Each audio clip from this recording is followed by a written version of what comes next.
የጌታችን የኢየሱስ ክርስቶስ ወንጌል ቅዱስ ማርቆስ እንደጻፈው። ምዕራፍ 1 የእግዚአብሔር ልጅ የኢየሱስ ክርስቶስ ወንጌል መጀመሪያ። እነሆ መንገድህን የሚጠርግ መልእክተኛዬን በፊትህ እልካለሁ፣ የጌታን መንገድ አዘጋጁ፣ ጥርጊያውንም አቅኑ እያለ በምድረ በዳ የሚጮህ ሰው ድምፅ ተብሎ በነቢዩ በኢሳይያስ እንደተጻፈ ዮሐንስ በምድረ በዳ እያጠመቀ የንስሐንም ጥምቀት ለኃጢአት ስርየት እየሰበከ መጣ። የይሁዳም አገር ሁሉ የኢየሩሳሌምም ሰዎች ሁሉ ወደ እርሱ ይወጡ ነበር፣ ኃጢአታቸውንም እየተናዘዙ በዮርዳኖስ ወንዝ ከእርሱ ይጠመቁ ነበር። ዮሐንስም የግመል ጠጉር ለብሶ በወገቡ ጠፍር ይታጠቅ፣ አንበጣና የበረሃ ማርም ይበላ ነበር።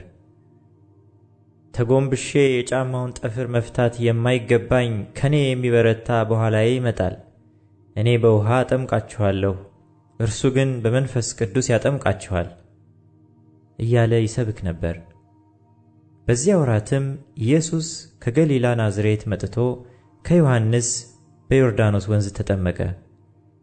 ወዲያውም ከውሃው በወጣ ጊዜ ሰማያት ሲቀደዱ መንፈስም እንደ ርግብ ሲወርድበት አየና የምወድህ ልጄ አንተ ነህ፣ በአንተ ደስ ይለኛል የሚል ድምፅ ከሰማያት መጣ። ወዲያውም መንፈስ ወደ ምድረ በዳ አወጣው። በምድረ በዳም ከሰይጣን እየተፈተነ 40 ቀን ሰነበተ። ከአራዊትም ጋር ነበረ፣ መላእክቱም አገለገሉት።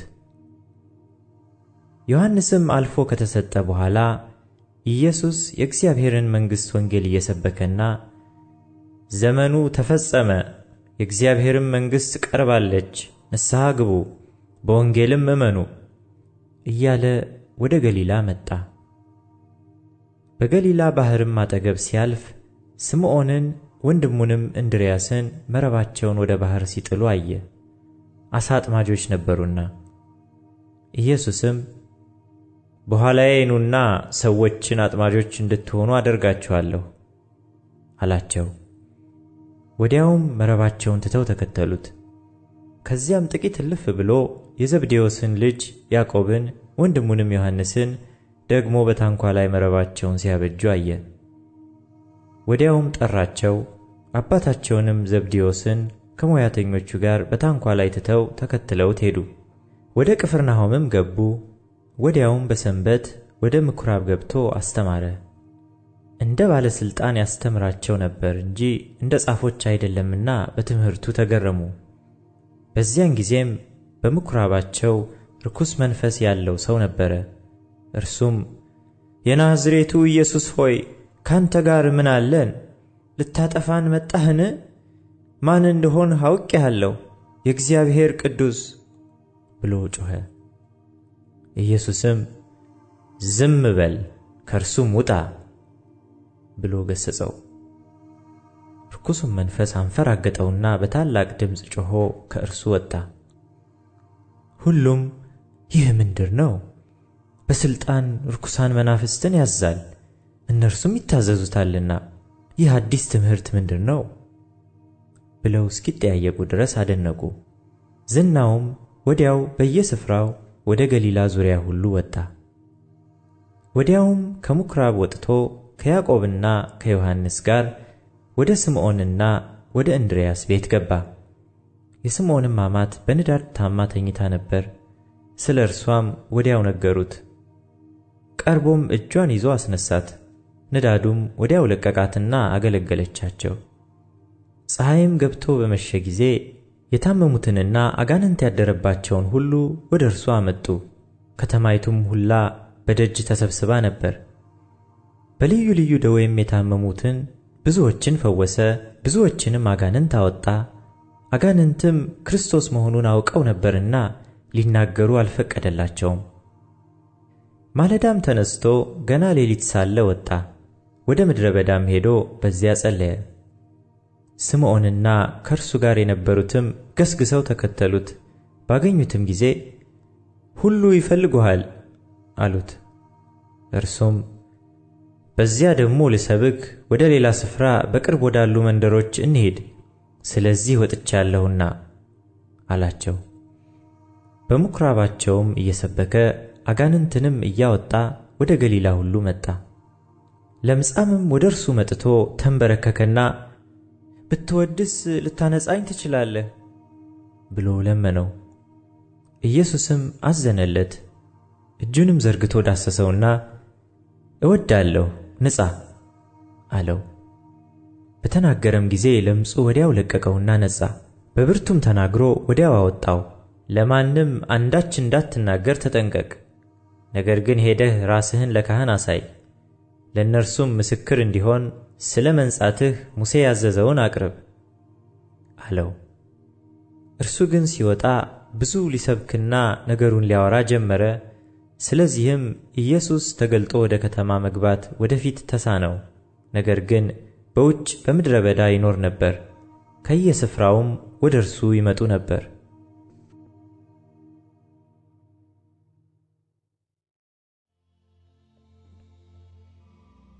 ምዕራፍ 2 ከጥቂት ቀን በኋላ ወደ ቅፍርናሆም ደግሞ ገብቶ በቤት እንደሆነ ተሰማ። በደጅ ያለው ስፍራም እስኪጠባቸው ድረስ ብዙ ሰዎች ተሰበሰቡ። ቃሉንም ይነግራቸው ነበር። 4 ሰዎችም የተሸከሙትን ሽባ አመጡለት። ስለ ሕዝቡም ብዛት ወደ እርሱ ማቅረብ ቢያቅታቸው እርሱ ያለበትን የቤቱን ጣሪያ አነሱ፣ ነድለውም ሽባው የተኛበትን አልጋ አወረዱ። ኢየሱስም እምነታቸውን አይቶ ሽባውን አንተ ልጅ ኃጢአትህ ተሰረየችልህ አለው። ከጻፎችም አንዳንዶቹ በዚያ ተቀምጠው ነበር። በልባቸውም ይህ ሰው ስለምን እንደዚህ ያለ ስድብ ይናገራል? ከአንዱ ከእግዚአብሔር በቀር ኃጢአት ሊያስተሰርይ ማን ይችላል? ብለው አሰቡ። ወዲያውም ኢየሱስ በልባቸው እንዲህ እንዳሰቡ በመንፈሱ አውቆ እንዲህ አላቸው፣ በልባችሁ ይህን ስለምን ታስባላችሁ? ሽባውን ኃጢአትህ ተሰረየችልህ ከማለት ወይስ ተነሳ አልጋህንም ተሸከምና ሂድ ከማለት ማናቸው ይቀላል? ነገር ግን ለሰው ልጅ በምድር ላይ ኃጢአትን ሊያስተሰርይ ሥልጣን እንዳለው እንድታውቁ። ሽባውን አንተን እልሃለሁ፣ ተነሳ አልጋህን ተሸከምና ወደ ቤትህ ሂድ አለው። ተነስቶም ወዲያው አልጋውን ተሸክሞ በሁሉ ፊት ወጣ። ስለዚህም ሰዎች ሁሉ ተገረሙና እንዲህ ያለ ከቶ አላየንም ብለው እግዚአብሔርን አከበሩ። ደግሞም በባሕር አጠገብ ወጣ። ሕዝቡም ሁሉ ወደ እርሱ መጡና አስተማራቸው። ሲያልፍም በመቅረጫው ተቀምጦ የነበረውን የእልፍዮስን ልጅ ሌዊን አየና ተከተለኝ አለው። ተነስቶም ተከተለው። በቤቱም በማዕድ ተቀምጦ ሳለ ብዙ ቀራጮችና ኃጢአተኞች ከኢየሱስና ከደቀ መዛሙርቱ ጋር ተቀመጡ። ብዙ ነበሩ፣ ይከተሉትም ነበር። ጻፎችና ፈሪሳውያንም ከቀራጮችና ከኃጢአተኞች ጋር ሲበላ አይተው ለደቀ መዛሙርቱ ከቀራጮችና ከኃጢአተኞች ጋር የሚበላና የሚጠጣ ስለምንድር ነው አሉ። ኢየሱስም ሰምቶ ሕመምተኞች እንጂ ብርቱዎች ባለመድኃኒት አያስፈልጋቸውም፣ ኃጢአተኞችን እንጂ ጻድቃንን ልጠራ አልመጣሁም አላቸው። የዮሐንስ ደቀ መዛሙርትና ፈሪሳውያን ይጦሙ ነበር። መጥተውም የዮሐንስና የፈሪሳውያን ደቀ መዛሙርት የሚጦሙት ያንተ ደቀ መዛሙርት ግን የማይጦሙት ስለምንድር ነው አሉት። ኢየሱስም አላቸው፣ ሙሽራው ከእነርሱ ጋር ሳለ ሚዜዎች ሊጦሙ ይችላሉን? ሙሽራው ከእነርሱ ጋር ሳለ ሊጦሙ አይችሉም። ነገር ግን ሙሽራው ከእነርሱ የሚወሰድበት ወራት ይመጣል፣ በዚያ ወራትም ይጦማሉ። ባረጀ ልብስ አዲስ እራፊ የሚጥፍ የለም። ቢደረግ ግን አዲሱ መጣፊያ አሮጌውን ይቦጭቀዋል፣ መቀደዱም የባሰ ይሆናል። ባረጀ አቁማዳም አዲስ የወይን ጠጅ የሚያኖር የለም። ቢደረግ ግን የወይን ጠጁ አቁማዳውን ያፈነዳል፣ የወይኑም ጠጅ ይፈሳል፣ አቁማዳውም ይጠፋል። አዲሱን የወይን ጠጅ ግን በአዲስ አቁማዳ ያኖራሉ። በሰንበትም በእርሻ መካከል ሲያልፍ ደቀ መዛሙርቱ እየሄዱ እሸት ይቀጥፉ ጀመር። ፈሪሳውያንም እነሆ በሰንበት ያልተፈቀደውን ስለምን ያደርጋሉ አሉት። እርሱም ዳዊት ባስፈለገውና በተራበ ጊዜ እርሱ አብረውት ከነበሩት ጋር ያደረገውን አብያተር ሊቀ ካህናት በነበረ ጊዜ ወደ እግዚአብሔር ቤት እንደገባ ከካህናት በቀር መብላቱ ያልተፈቀደውን የመሥዋዕትን እንጀራ እንደበላ ከእርሱም ጋር ለነበሩት እንደሰጣቸው ከቶ አላነበባችሁምን? አላቸው። ደግሞ ሰንበት ስለ ሰው ተፈጥሯል እንጂ ሰው ስለ ሰንበት አልተፈጠረም፣ እንዲሁም የሰው ልጅ ለሰንበት እንኳ ጌታዋ ነው አላቸው።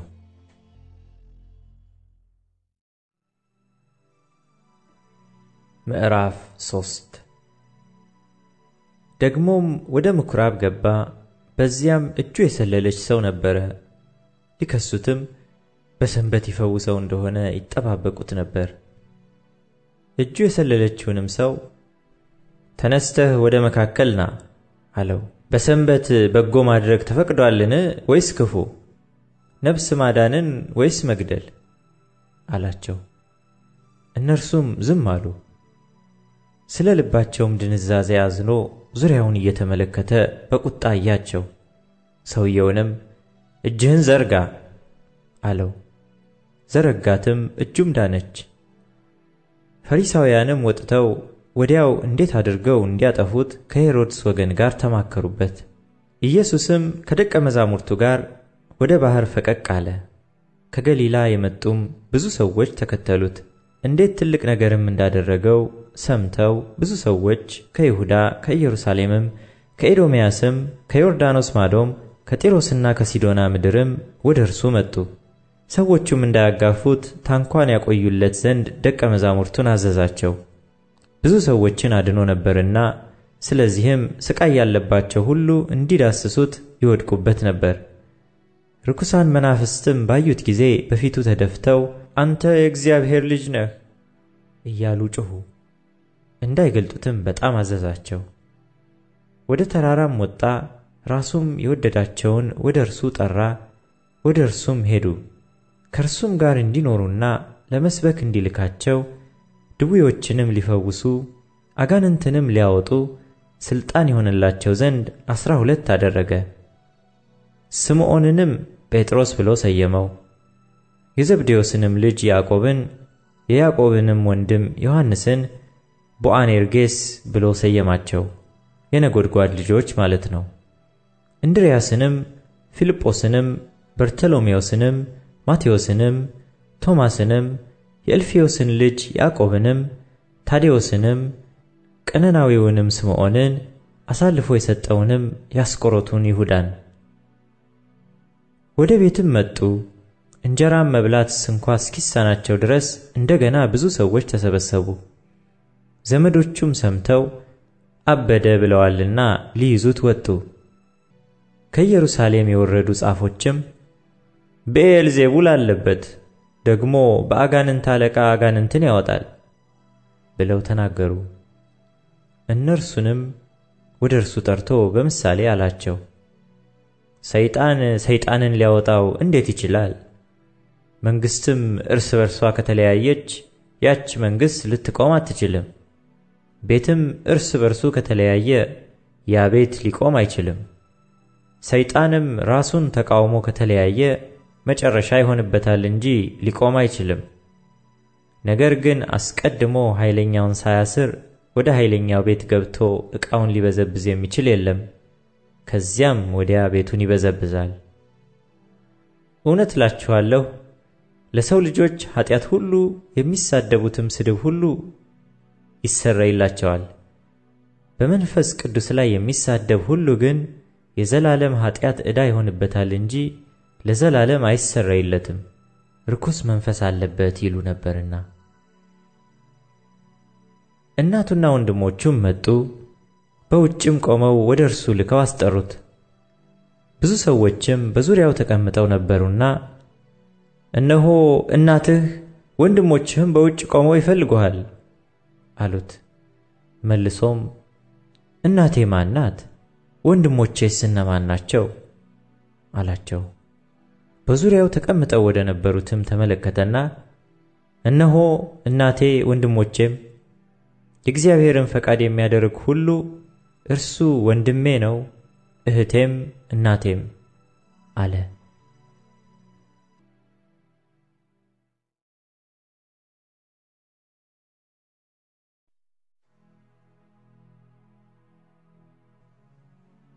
ምዕራፍ 4 ደግሞም በባህር ዳር ሊያስተምር ጀመረ። እጅግ ብዙ ሰዎችም ወደ እርሱ ስለተሰበሰቡ እርሱ በታንኳ ገብቶ በባህር ላይ ተቀመጠ። ሕዝቡም ሁሉ በባህር ዳር በምድር ላይ ነበሩ። በምሳሌም ብዙ ያስተምራቸው ነበር። በትምህርቱም አላቸው፣ ስሙ፣ እነሆ ዘሪ ሊዘራ ወጣ። ሲዘራም አንዱ በመንገድ ዳር ወደቀና ወፎች መጥተው በሉት። ሌላውም ብዙ መሬት በሌለበት በጭንጫ ላይ ወደቀና ጥልቅ መሬት ስላልነበረው ወዲያው በቀለ። ፀሐይም ሲወጣ ጠወለገ፣ ስርም ስላልነበረው ደረቀ። ሌላውም በእሾህ መካከል ወደቀ፣ እሾህም ወጣና አነቀው፣ ፍሬም አልሰጠም። ሌላውም በመልካም መሬት ላይ ወደቀና ወጥቶ አድጎ ፍሬ ሰጠ። አንዱም 30፣ አንዱም 60፣ አንዱም 100 አፈራ። የሚሰማ ጆሮ ያለው ይስማ አለ። ብቻውንም በሆነ ጊዜ በዙሪያው የነበሩት ከ12 ጋር ስለ ምሳሌው ጠየቁት። እንዲህም አላቸው፣ ለእናንተ የእግዚአብሔርን መንግሥት ምስጢር ማወቅ ተሰጥቷችኋል። በውጭ ላሉት ግን አይተው እንዲያዩ እንዳይመለከቱም፣ ሰምተውም እንዲሰሙ እንዳያስተውሉም፣ እንዳይመለሱ ኃጢአታቸውም እንዳይሰረይላቸው ነገር ሁሉ በምሳሌ ይሆንባቸዋል አላቸውም። ይህን ምሳሌ አታውቁምን? እንዴትስ ምሳሌዎቹን ሁሉ ታውቃላችሁ? ዘሪው ቃሉን ይዘራል። ቃልም በተዘራበት በመንገድ ዳር የሆኑት እነዚህ ናቸው። በሰሙት ጊዜም ሰይጣን ወዲያው መጥቶ በልባቸው የተዘራውን ቃል ይወስዳል። እንዲሁም በጭንጫ ላይ የተዘሩት እነዚህ ናቸው። ቃሉንም ሰምተው ወዲያው በደስታ ይቀበሉታል። ለጊዜውም ነው እንጂ በእነርሱ ሥር የላቸውም። ኋላም በቃሉ ምክንያት መከራ ወይም ስደት በሆነ ጊዜ ወዲያው ይሰናከላሉ። በእሾህም የተዘሩት ሌሎች ናቸው። ቃሉን የሰሙት እነዚህ ናቸው። የዚህም ዓለም አሳብና የባለጠግነት ማታለል የሌላውም ነገር ምኞት ገብተው ቃሉን ያንቃሉ፣ የማያፈራም ይሆናል። በመልካምም መሬት የተዘሩት ቃሉን ሰምተው የሚቀበሉት አንዱም 30፣ አንዱም 60፣ አንዱም 100 ፍሬ የሚያፈሩት እነዚህ ናቸው። እንዲህም አላቸው፣ መብራትን ከዕንቅብ ወይስ ከአልጋ በታች ሊያኖሩት ያመጡታልን? በመቅረዝ ላይ ሊያኖሩት አይደለምን? እንዲገለጥ ባይሆን የተሰወረ የለምና ወደ ግልጥ እንዲመጣ እንጂ የተሸሸገ የለም። የሚሰማ ጆሮ ያለው ቢኖር ይስማ አላቸውም። ምን እንድትሰሙ ተጠበቁ። በምትሰፉት መስፈሪያ ይሰፈርላችኋል፣ ለእናንተም ይጨመርላችኋል። ላለው ይሰጠዋልና ከሌለውም ያው ያለው እንኳ ይወሰድበታል። እርሱም አለ፣ በምድር ዘርን እንደሚዘራ ሰው የእግዚአብሔር መንግሥት እንደዚህ ናት። ሌሊትና ቀን ይተኛልም ይነሳልም፣ እርሱም እንዴት እንደሚሆን ሳያውቅ ዘሩ ይበቅላል ያድግማል። ምድሪቱም አውቃ በመጀመሪያ ቡቃያ፣ ኋላም ዛላ፣ ኋላም በዛላው ፍጹም ሰብል ታፈራለች። ፍሬ ግን ሲበስል መከር ደርሷልና ወዲያው ማጭድ ይልካል። እርሱም አለ፣ የእግዚአብሔርን መንግሥት በምን እናስመስላታለን? ወይስ በምን ምሳሌ እንመስላታለን? እንደ ሰናፍጭ ቅንጣት ናት። እርሷም በምድር በተዘራች ጊዜ ከምድር ካለ ዘር ሁሉ ታንሳለች። በተዘራችም ጊዜ ትወጣለች፣ ከአትክልትም ሁሉ የምትበልጥ ትሆናለች። የሰማይ ወፎችም በጥላዋ ሊሰፍሩ እስኪችሉ ታላላቅ ቅርንጫፎች ታደርጋለች። መስማትም በሚችሉበት መጠን እነዚህን በሚመስል በብዙ ምሳሌ ቃሉን ይነግራቸው ነበር። ያለ ምሳሌ ግን አልነገራቸውም። ለብቻቸውም ሲሆኑ ነገሩን ሁሉ ለገዛ ደቀ መዛሙርቱ ይፈታላቸው ነበር።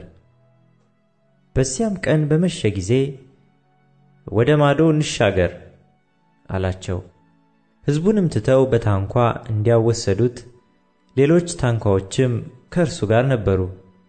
ብርቱ አውሎ ነፋስም ተነሳና ውሃ በታንኳይቱ እስኪሞላ ድረስ ማዕበሉ በታንኳይቱ ይገባ ነበር። እርሱም በስተኋላዋ ትራስ ተንተርሶ ተኝቶ ነበር። አንቅተውም መምህር ሆይ ስንጠፋ አይገድህምን? አሉት።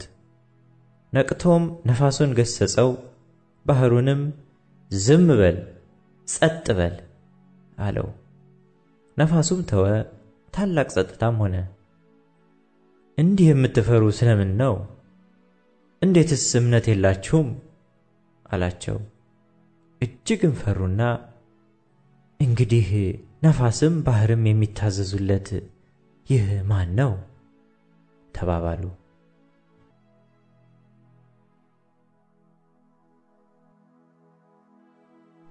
ምዕራፍ 5 ወደ ባህር ማዶም ወደ ጌርጌሴኖን አገር መጡ። ከታንኳይቱም በወጣ ጊዜ ርኩስ መንፈስ የያዘው ሰው ከመቃብር ወጥቶ ወዲያው ተገናኘው። እርሱም በመቃብር ይኖር ነበር፣ በሰንሰለትም እንኳ ማንም ሊያስረው በዚያን ጊዜ አይችልም ነበር። ብዙ ጊዜ በእግር ብረትና በሰንሰለት ይታሰር ነበርና፣ ዳሩ ግን ሰንሰለቱን ይበጣጥስ እግር ብረቱንም ይሰባብር ነበር። ሊያሸንፈውም የሚችል አልነበረም። ሁል ጊዜም ሌሊትና ቀን በመቃብርና በተራራ ሆኖ ይጮህ ነበር፣ ሰውነቱንም በድንጋይ ይቧጭር ነበር። ኢየሱስንም ከሩቅ ባየ ጊዜ ሮጦ ሰገደለት፣ በታላቅ ድምፅም እየጮኸ የልዑል እግዚአብሔር ልጅ ኢየሱስ ሆይ ካንተ ጋር ምን አለኝ? እንዳታሰቃየኝ በእግዚአብሔር አምልሃለሁ አለ። አንተ ርኩስ መንፈስ ከዚህ ሰው ውጣ ብሎት ነበርና። ስምህ ማን ነው ብሎ ጠየቀው። ብዙዎች ነንና ስሜ ሌጌዎን ነው አለው። ከአገርም ውጪ እንዳይሰዳቸው አጥብቆ ለመነው። በዚያም በተራራ ጥግ ብዙ የእሪያ መንጋ ይሰማራ ነበርና ወደ እሪያዎቹ እንድንገባ ስደደን ብለው ለመኑት። ኢየሱስም ፈቀደላቸው። ርኩሳን መናፍስቱም ወጥተው ወደ እሪያዎቹ ገቡ። 2000 የሚያህል መንጋ ከአፋፉ ወደ ባህር ተጣደፉና በባህር ሰጠሙ። እረኞቹም ሸሽተው በከተማውና በአገሩ አወሩ። ነገሩም ምን እንደሆነ ለማየት መጡ። ወደ ኢየሱስም መጡ። አጋንንትም ያደረበትን ሌጌዎንም የነበረበትን ሰው ተቀምጦ ለብሶም ልቡም ተመልሶ አዩና ፈሩ። ያዩት ሰዎችም አጋንንት ላደሩበት ሰው የሆነውንና ስለ እሪያዎቹ ተረኩላቸው።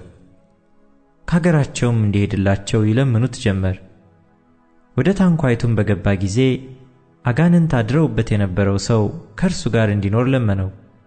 ኢየሱስም አልፈቀደለትም። ነገር ግን ወደ ቤትህ በቤተሰቦችህ ዘንድ ሄደህ ጌታ እንዴት ያለ ታላቅ ነገር እንዳደረገልህ እንዴትስ እንደማረህ አውራላቸው አለው። ሄዶም ኢየሱስ እንዴት ያለ ታላቅ ነገር እንዳደረገለት 10 ከተማ በሚባል አገር ይሰብክ ጀመር። ሁሉም ተደነቁ። ኢየሱስም ደግሞ በታንኳይቱ ወደ ማዶ ከተሻገረ በኋላ ብዙ ሰዎች ወደ እርሱ ተሰበሰቡ። በባህርም አጠገብ ነበረ። ኢያኢሮስ የተባለ ከምኵራብ አለቆች አንዱ መጣ። ባየውም ጊዜ በእግሩ ላይ ወደቀና ታናሽቱ ልጄ ልትሞት ቀርባለችና እንድትድን በሕይወት እንድትኖር መጥተህ እጅህን ጫንባት ብሎ አጥብቆ ለመነው። ከእርሱም ጋር ሄደ። ብዙ ሕዝብም ተከተሉት፣ አጋፉትም። ከ12 ዓመትም ጀምሮ ደም የሚፈሳት ሴት ነበረች። ከብዙ ባለመድኃኒቶችም ብዙ ተሳቀየች። ገንዘቧንም ሁሉ ከስራ ባሰባት እንጂ ምንም አልተጠቀመችም። የኢየሱስንም ወሬ ሰምታ በስተኋላው በሰዎች መካከል መጥታ ልብሱን ዳሰሰች። ልብሱን ብቻ የዳሰስሁ እንደሆነ እድናለሁ ብላለችና።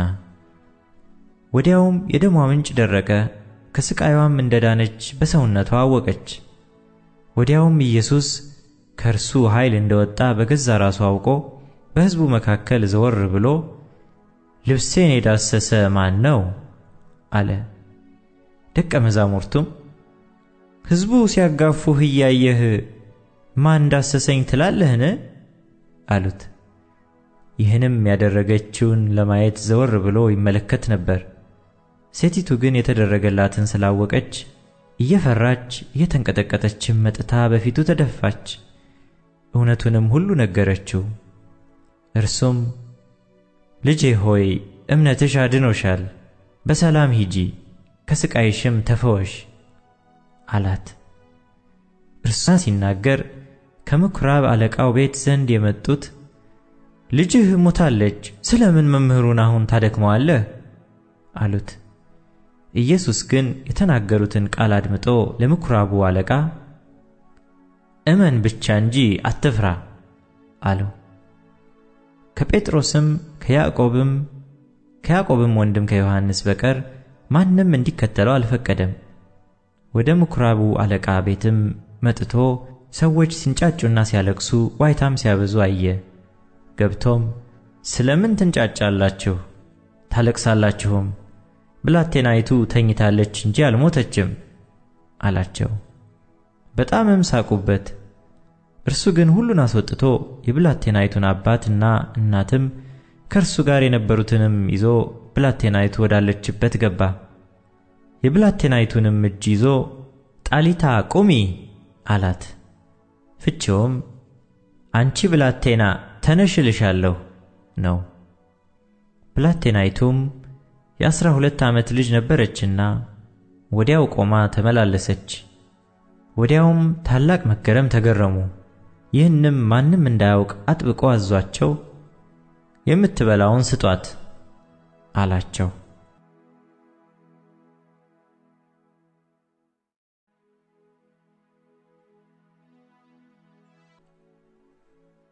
ምዕራፍ 6 ከዚያም ወጥቶ ወደ ገዛ አገሩ መጣ። ደቀ መዛሙርቱም ተከተሉት። ሰንበትም በሆነ ጊዜ በምኵራብ ያስተምር ጀመር። ብዙዎችም ሰምተው ተገረሙና እነዚህን ነገሮች ይህ ከወዴት አገኛቸው? ለዚህ የተሰጠችው ጥበብ ምንድር ናት?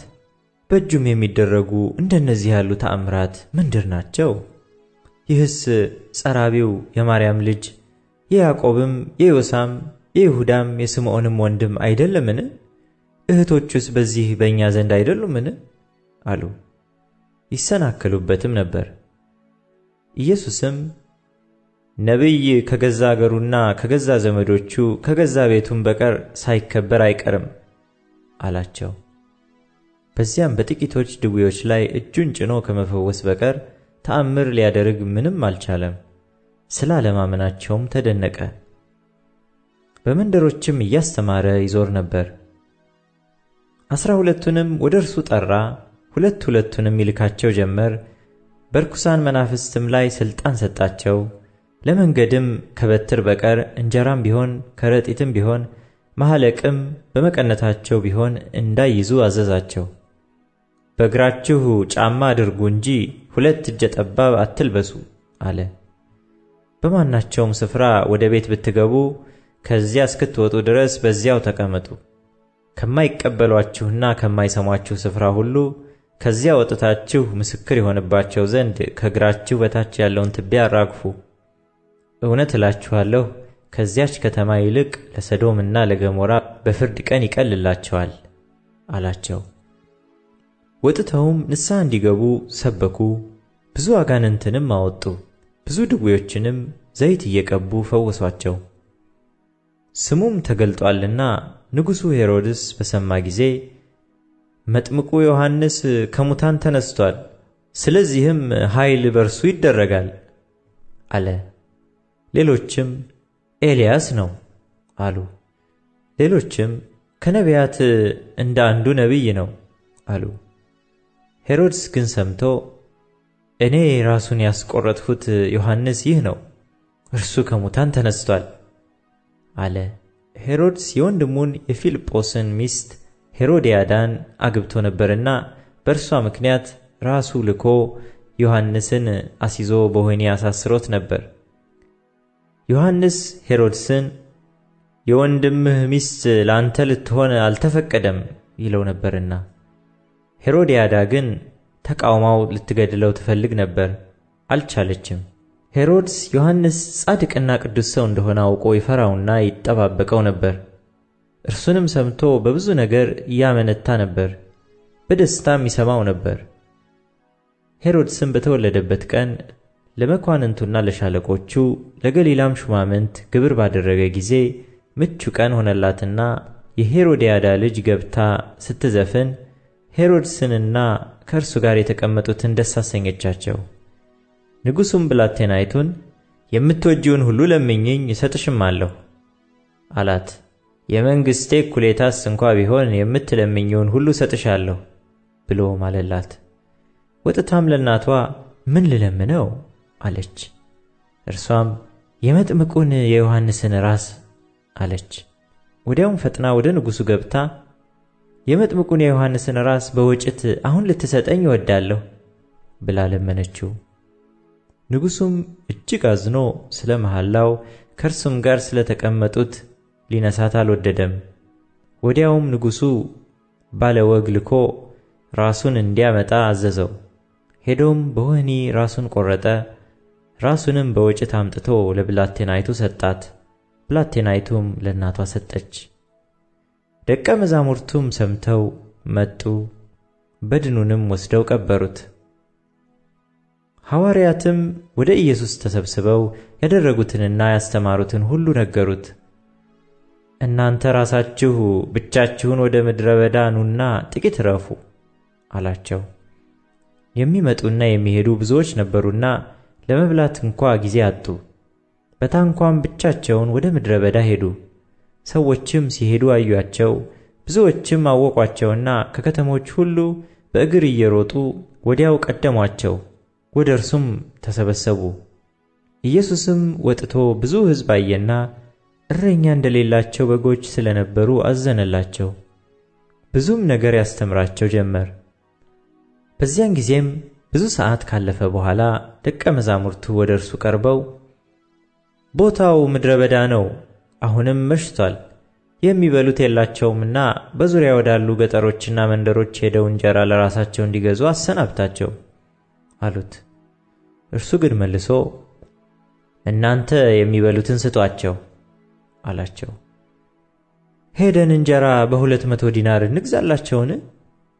እንዲበሉም እንስጣቸውን አሉት።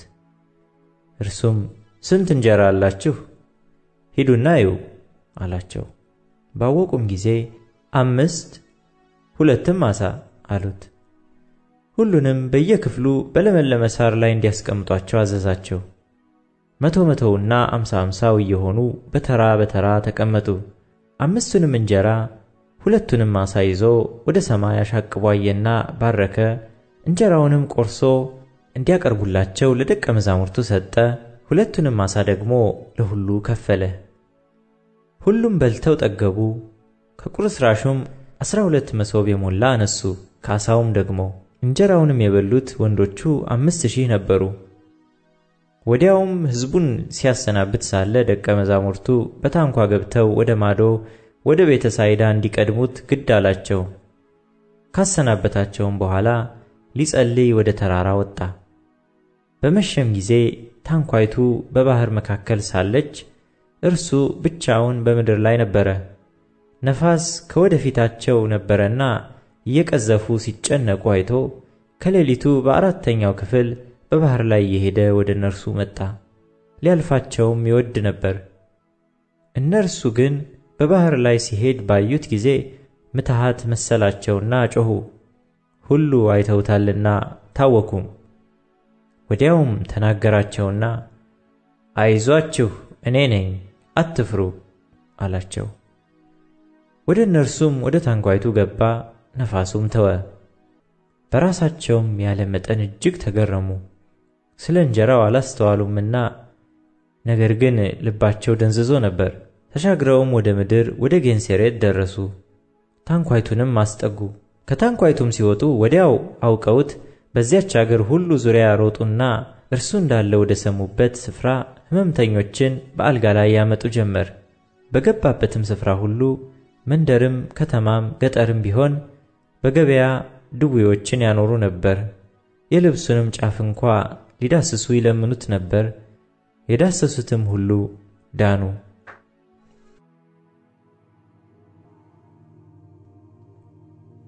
ምዕራፍ 7 ፈሪሳውያንና ከጻፎች ወገን ከኢየሩሳሌም የመጡትም ወደ እርሱ ተሰበሰቡ።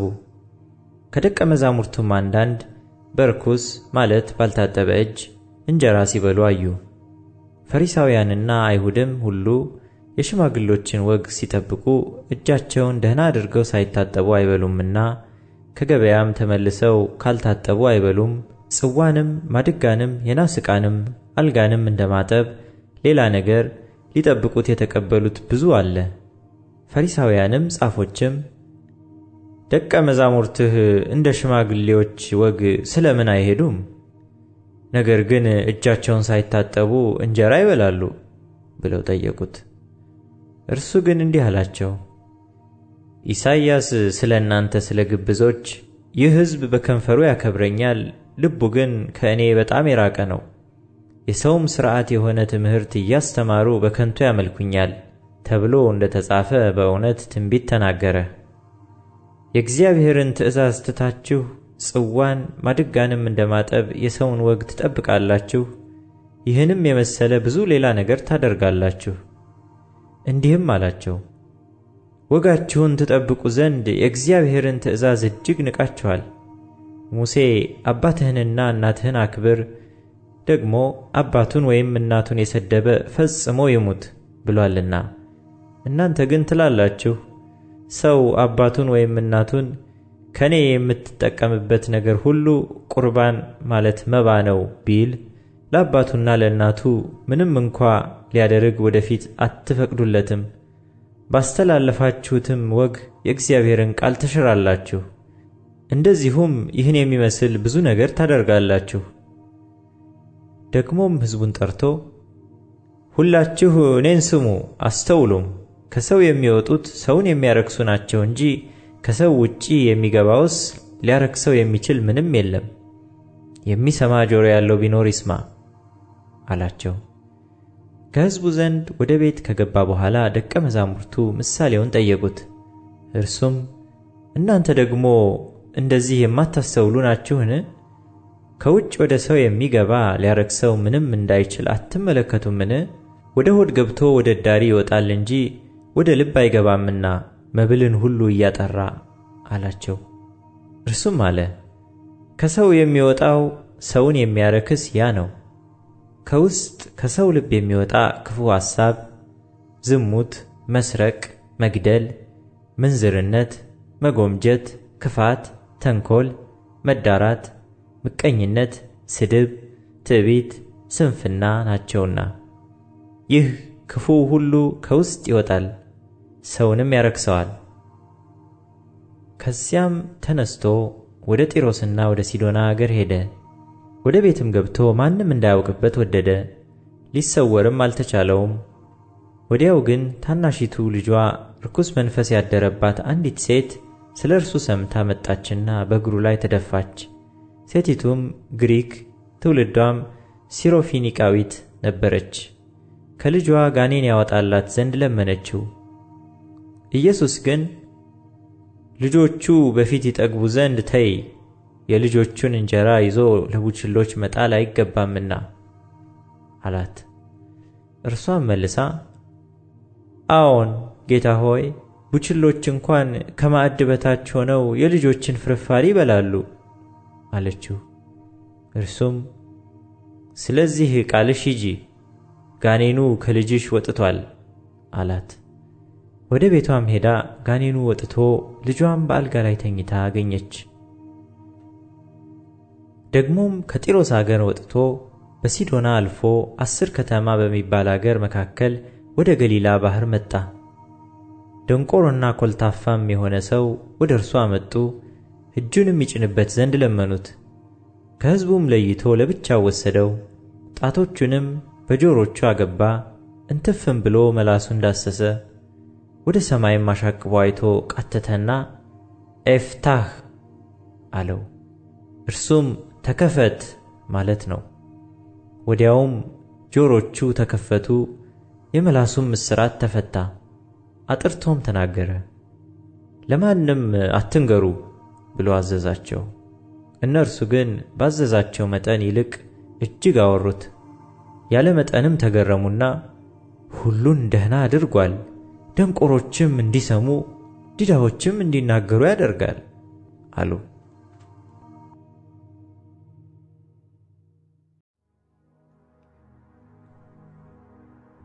ምዕራፍ 8 በዚያ ወራት ደግሞ ብዙ ሕዝብ ነበረ። የሚበሉትም ስለሌላቸው ደቀ መዛሙርቱን ጠርቶ ሕዝቡ ከኔ ጋር እስካሁን 3 ቀን ውለዋልና የሚበሉት ስለሌላቸው አዝንላቸዋለሁ። ከእነርሱም አንዳንዶቹ ከሩቅ መጥተዋልና ጦማቸውን ወደ ቤታቸው ባሰናብታቸው በመንገድ ይዝላሉ አላቸው። ደቀ መዛሙርቱም በዚህ በምድረ በዳ እንጀራ ከየት አግኝቶ ሰው እነዚህን ማጥገብ ይችላል ብለው መለሱለት። እርሱም ስንት እንጀራ አላችሁ ብሎ ጠየቃቸው። እነርሱም 7 አሉት። ሕዝቡም በምድር እንዲቀመጡ አዘዘ።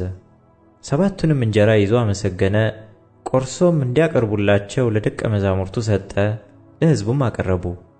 ጥቂትም ትንሽ ዓሣ ነበራቸው፣ ባረከውም፣ ይህንም ደግሞ እንዲያቀርቡላቸው አዘዘ። በሉም ጠገቡም፣ የተረፈውንም ቁርስራሽ 7 ቅርጫት አነሱ። የበሉትም 4000 ያህል ነበሩ።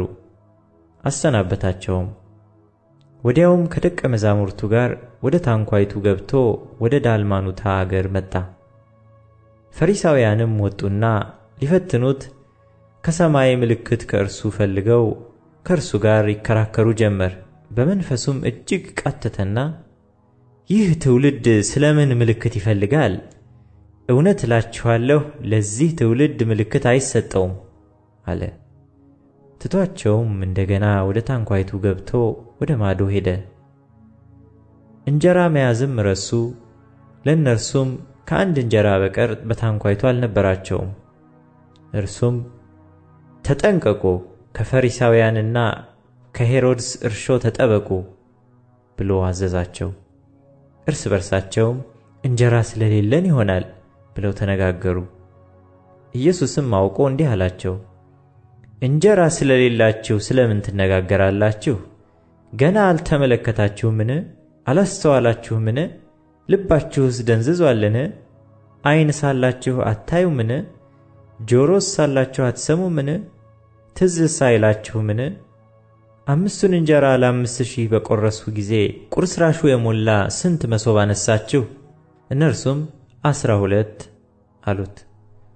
7ቱን እንጀራስ ለ4000 በቈረስሁ ጊዜ ቁርስራሹ የሞላ ስንት ቅርጫት አነሳችሁ? እነርሱም 7 አሉት። ገና አላስተዋላችሁምን? አላቸው። ወደ ቤተ ሳይዳም መጡ። ዕውርም አመጡለት፣ እንዲዳስሰውም ለመኑት። ዕውሩንም እጁን ይዞ ከመንደር ውጭ አወጣው። በዓይኑም ተፍቶበት እጁንም ጭኖበት አንዳች ታያለህን ብሎ ጠየቀው። አሻቅቦም ሰዎች እንደ ዛፍ ሲመላለሱ አያለሁ አለ። ከዚያም በኋላ ደግሞ እጁን በዓይኑ ላይ ጫነበት፣ አጥርቶም አየ፣ ዳነም። ከሩቅም ሳይቀር ሁሉን ተመለከተ። ወደ ቤቱም ሰደደውና ወደ መንደሩ አትግባ፣ በመንደሩም ለማንም አንዳች አትናገር አለው። ኢየሱስና ደቀ መዛሙርቱም በፊልጶስ ቂሳርያ ወዳሉ መንደሮች ወጡ። በመንገድም ሰዎች እኔ ማን እንደሆንሁ ይላሉ ብሎ ደቀ መዛሙርቱን ጠየቃቸው። እነርሱም መጥምቁ ዮሐንስ፣ ሌሎችም ኤልያስ፣ ሌሎችም ከነቢያት አንዱ ብለው ነገሩት። እናንተስ እኔ ማን እንደሆንሁ ትላላችሁ ብሎ ጠየቃቸው።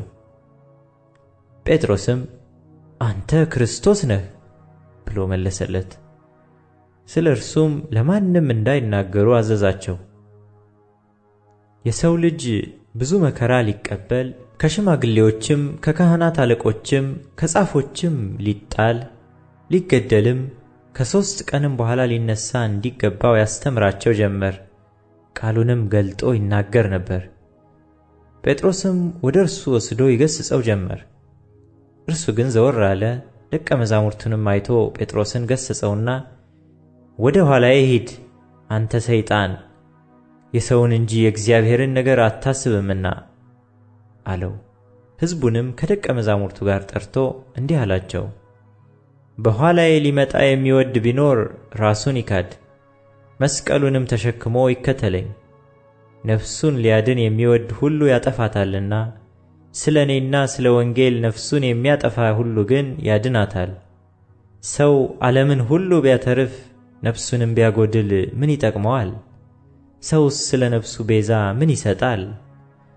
በዚህም በዘማዊና በኃጢአተኛ ትውልድ መካከል በእኔና በቃሌ የሚያፍር ሁሉ የሰው ልጅ ደግሞ በአባቱ ክብር ከቅዱሳን መላእክት ጋር በመጣ ጊዜ በእርሱ ያፍርበታል።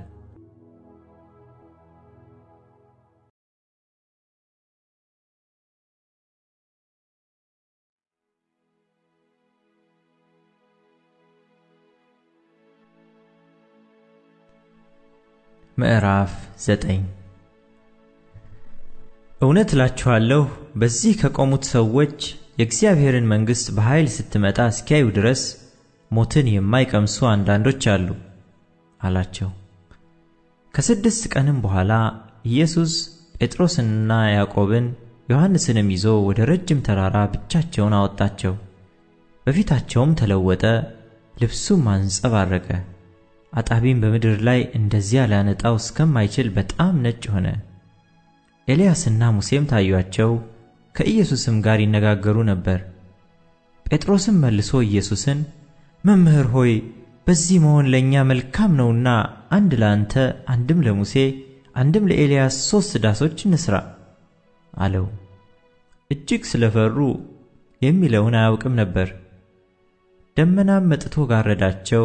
ከደመናውም የምወደው ልጄ ይህ ነው፣ እርሱን ስሙት የሚል ድምፅ መጣ። ድንገትም ዞረው ሲመለከቱ ከእነርሱ ጋር ከኢየሱስ ብቻ በቀር ማንንም አላዩም። ከተራራም ሲወርዱ የሰው ልጅ ከሙታን እስኪነሣ ድረስ ያዩትን ለማንም እንዳይነግሩ አዘዛቸው። ቃሉንም ይዘው ከሙታን መነሳት ምንድር ነው እያሉ እርስ በርሳቸው ተጠያየቁ። እነርሱም ኤልያስ አስቀድሞ ሊመጣ እንዲገባው ጻፎች ስለምን ይላሉ ብለው ጠየቁት። እርሱም መልሶ ኤልያስማ አስቀድሞ ይመጣል፣ ሁሉንም ያቀናናል፣ ስለ ሰው ልጅም እንዴት ተብሎ ተጽፏል፣ ብዙ መከራ እንዲቀበል እንዲናቅም። ነገር ግን እላችኋለሁ ኤልያስ ደግሞ መጥቷል፣ ስለ እርሱም እንደ ተጻፈ የወደዱትን ሁሉ አደረጉበት አላቸው። ወደ ደቀ መዛሙርቱም በመጣ ጊዜ ብዙ ሕዝብ ሲከቧቸው፣ ጻፎችም ከእነርሱ ጋር ሲከራከሩ አየ። ወዲያውም ሕዝቡ ሁሉ ባዩት ጊዜ ደነገጡ፣ ወደ እርሱም ሮጠው እጅ ነሱት። ጻፎችንም ስለምን ከእነርሱ ጋር ትከራከራላችሁ ብሎ ጠየቃቸው። ከሕዝቡ አንዱ መልሶ መምህር ሆይ ዲዳ መንፈስ ያደረበትን ልጄን ወደ አንተ አምጥቻለሁ። በያዘውም ስፍራ ሁሉ ይጥለዋል፣ አረፋም ይደፍቃል፣ ጥርሱንም ያፋጫል፣ ይደርቃልም። እንዲያወጡለትም ለደቀ መዛሙርትህ ነገርኋቸው፣ አልቻሉምም አለው። እርሱም መልሶ የማታምን ትውልድ ሆይ እስከ መቼ ከእናንተ ጋር እኖራለሁ? እስከ መቼ ስታገሳችኋለሁ? ወደ እኔ አምጡት አላቸው። ወደ እርሱም አመጡት። እርሱንም ባየ ጊዜ ያ መንፈስ ወዲያው አንፈራገጠው፣ ወደ ምድርም ወድቆ አረፋ እየደፈቀ ተንፈራፈረ። አባቱንም ይህ ከያዘው ስንት ዘመን ነው ብሎ ጠየቀው። እርሱም ከሕፃንነቱ ጀምሮ ነው፣ ብዙ ጊዜም ሊያጠፋው ወደ እሳትም ወደ ውሃም ጣለው። ቢቻልህ ግን እዘንልን እርዳንም አለው። ኢየሱስም ቢቻልህ ትላለህ? ለሚያምን ሁሉ ይቻላል አለው። ወዲያውም የብላቴናው አባት ጮኾ አምናለሁ፣ አለማመኔን እርዳው አለ። ኢየሱስም ሕዝቡ እንደገና ሲራወጥ አይቶ ርኩሱን መንፈስ ገሰጸና አንተ ዲዳ ደንቆሮም መንፈስ፣ እኔ አዝሃለሁ፣ ከእርሱ ውጣ፣ እንግዲህም አትግባበት አለው። ጮኾም እጅግም አንፈራግጦት ወጣ። ብዙዎችም ሞተ እስኪሉ ድረስ እንደ ሙት ሆነ። ኢየሱስ ግን እጁን ይዞ አስነሳው፣ ቆመም። ወደ ቤትም ከገባ በኋላ ደቀ መዛሙርቱ እኛ ልናወጣው ያልቻልን ስለምንድር ነው ብለው ብቻውን ጠየቁት። ይህ ወገን በጸሎትና በጦም ካልሆነ በምንም ሊወጣ አይችልም አላቸው። ከዚያም ወጥተው በገሊላ በኩል አለፉ። ደቀ መዛሙርቱንም ያስተምር ስለነበር ማንም ያውቅ ዘንድ አልወደደም። ለእነርሱም የሰው ልጅ በሰዎች እጅ አልፎ ይሰጣል፣ ይገድሉትማል፣ ተገድሎም በሦስተኛው ቀን ይነሳል ይላቸው ነበር። እነርሱም ነገሩን አላስተዋሉም፣ እንዳይጠይቁትም ፈሩ። ወደ ቅፍርናሆምም መጣ። በቤትም ሆኖ በመንገድ እርስ በርስ ምን ተነጋገራችሁ ብሎ ጠየቃቸው። እነርሱ ግን በመንገድ ከሁሉ የሚበልጥ ማን ይሆን ተባብለው ነበርና ዝም አሉ። ተቀምጦም 12ቱን ጠርቶ ሰው ፊተኛ ሊሆን ቢወድ ከሁሉ በኋላ የሁሉም አገልጋይ ይሁን አላቸው። ሕፃንም ይዞ በመካከላቸው አቆመው። አቅፎም እንደዚህ ካሉ ሕፃናት አንዱን በስሜ የሚቀበል ሁሉ እኔን ይቀበላል፣ የሚቀበለኝም ሁሉ የላከኝን እንጂ እኔን አይቀበልም አላቸው። ዮሐንስም መልሶ መምህር ሆይ አንድ ሰው በስምህ አጋንንትን ሲያወጣ አየነው፣ ስለማይከተለንም ከለከልነው አለው። ኢየሱስ ግን አለ በስሜ ተአምር ሰርቶ በቶሎ በእኔ ላይ ክፉ መናገር የሚችል ማንም የለምና አትከልክሉት። የማይቃወመን እርሱ ከእኛ ጋር ነውና። የክርስቶስ ስለሆናችሁ በስሜ ጽዋ ውሃ የሚያጠጣችሁ ሁሉ ዋጋው እንዳይጠፋበት እውነት እላችኋለሁ። በእኔም ከሚያምኑት ከእነዚህ ከታናናሾቹ አንዱን የሚያሰናክል ሁሉ ትልቅ የወፍጮ ድንጋይ በአንገቱ ታስሮ ወደ ባሕር ቢጣል ይሻለው ነበር። እጅህ ብታሰናክልህ ቁረጣት።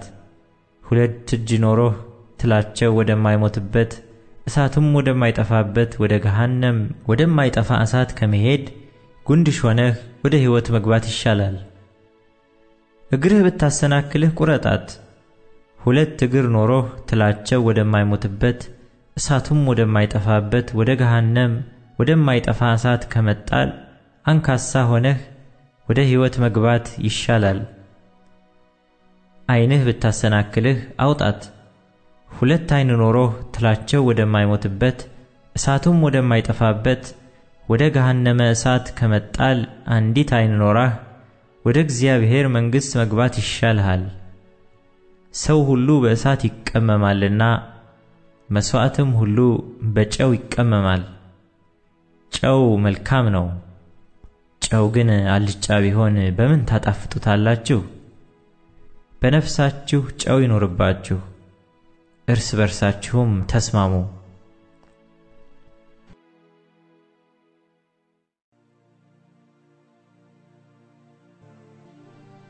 ምዕራፍ 10 ከዚያም ተነስቶ በዮርዳኖስ ማዶ ወደ ይሁዳ አገር መጣ። ደግሞም ብዙ ሰዎች ወደ እርሱ ተሰበሰቡ፣ እንደ ልማዱም ደግሞ ያስተምራቸው ነበር። ፈሪሳውያንም ቀርበው ሰው ሚስቱን ሊፈታ ተፈቅዶለታልን ብለው ሊፈትኑት ጠየቁት። እርሱ ግን መልሶ ሙሴ ምን አዘዛችሁ አላቸው። እነርሱም ሙሴስ የፍችዋን ጽሕፈት ጽፎ እንዲፈታት ፈቀደ አሉ። ኢየሱስም መልሶ እንዲህ አላቸው፣ ስለ ልባችሁ ጥንካሬ ይህችን ትእዛዝ ጻፈላችሁ። ከፍጥረት መጀመሪያ ግን እግዚአብሔር ወንድና ሴት አደረጋቸው። ስለዚህ ሰው አባቱንና እናቱን ይተዋል፣ ከሚስቱም ጋር ይተባበራል፣ ሁለቱም አንድ ሥጋ ይሆናሉ። ስለዚህ አንድ ሥጋ ናቸው እንጂ ወደፊት ሁለት አይደሉም። እግዚአብሔር ያጣመረውን እንግዲህ ሰው አይለየው። በቤትም ደግሞ ደቀ መዛሙርቱ ስለዚህ ነገር ጠየቁት። እርሱም ሚስቱን ፈትቶ ሌላ የሚያገባ ሁሉ በእርሷ ላይ ያመነዝራል፣ እርሷም ባሏን ፈታ ሌላ ብታገባ ታመነዝራለች አላቸው። እንዲዳስሳቸውም ሕፃናትን ወደ እርሱ አመጡ። ደቀ መዛሙርቱም ያመጧቸውን ገሰጿቸው። ኢየሱስ ግን አይቶ ተቆጣና ሕፃናትን ወደ እኔ ይመጡ ዘንድ ተዉ፣ አትከልክሏቸው፣ የእግዚአብሔር መንግሥት እንደነዚህ ላሉት ናትና። እውነት እላችኋለሁ የእግዚአብሔርን መንግሥት እንደ ሕፃን የማይቀበላት ሁሉ ከቶ አይገባባትም አላቸው። አቀፋቸውም እጁንም ጭኖ ባረካቸው። እርሱም በመንገድ ሲወጣ አንድ ሰው ወደ እርሱ ሮጦ ተንበረከከለትና ቸር መምህር ሆይ የዘላለም ሕይወትን እወርስ ዘንድ ምን ላድርግ ብሎ ጠየቀው። ኢየሱስም ስለምን ቸር ትለኛለህ? ከአንዱ ከእግዚአብሔር በቀር ቸር ማንም የለም። ትእዛዛትን ታውቃለህ። አታመንዝር፣ አትግደል፣ አትስረቅ፣ በሐሰት አትመስክር፣ አታታል፣ አባትህንና እናትህን አክብር አለው። እርሱም መልሶ መምህር ሆይ ይህን ሁሉ ከሕፃንነቴ ጀምሬ ጠብቄአለሁ አለው። ኢየሱስም ወደ እርሱ ተመልክቶ ወደደውና አንድ ነገር ጎደለህ። ሂድ፣ ያለህን ሁሉ ሽጠህ ለድሆች ስጥ፣ በሰማይም መዝገብ ታገኛለህ። መስቀሉንም ተሸክመህ ና ተከተለኝ አለው። ነገር ግን ስለዚህ ነገር ፊቱ ጠቆረ፣ ብዙ ንብረት ነበረውና እያዘነም ሄደ። ኢየሱስም ዘወር ብሎ አይቶ ደቀ መዛሙርቱን ገንዘብ ላላቸው ወደ እግዚአብሔር መንግሥት መግባት እንዴት ጭንቅ ይሆናል አላቸው። ደቀ መዛሙርቱም እነዚህን ቃሎች አደነቁ። ኢየሱስም ደግሞ መልሶ ልጆች ሆይ በገንዘብ ለሚታመኑ ወደ እግዚአብሔር መንግሥት መግባት እንዴት ጭንቅ ነው። ባለጠጋ ወደ እግዚአብሔር መንግሥት ከሚገባ ግመል በመርፌ ቀዳዳ ቢያልፍ ይቀላል አላቸው። እነርሱም ያለ መጠን ተገረሙና እርስ በርሳቸው እንግዲያ ማን ሊድን ይችላል ተባባሉ። ኢየሱስም ተመለከታቸውና ይህ በእግዚአብሔር ዘንድ እንጂ በሰው ዘንድ አይቻልም፣ በእግዚአብሔር ዘንድ ሁሉ ይቻላልና አለ። ጴጥሮስም እነሆ እኛ ሁሉን ትተን ተከተልንህ ይለው ጀመር።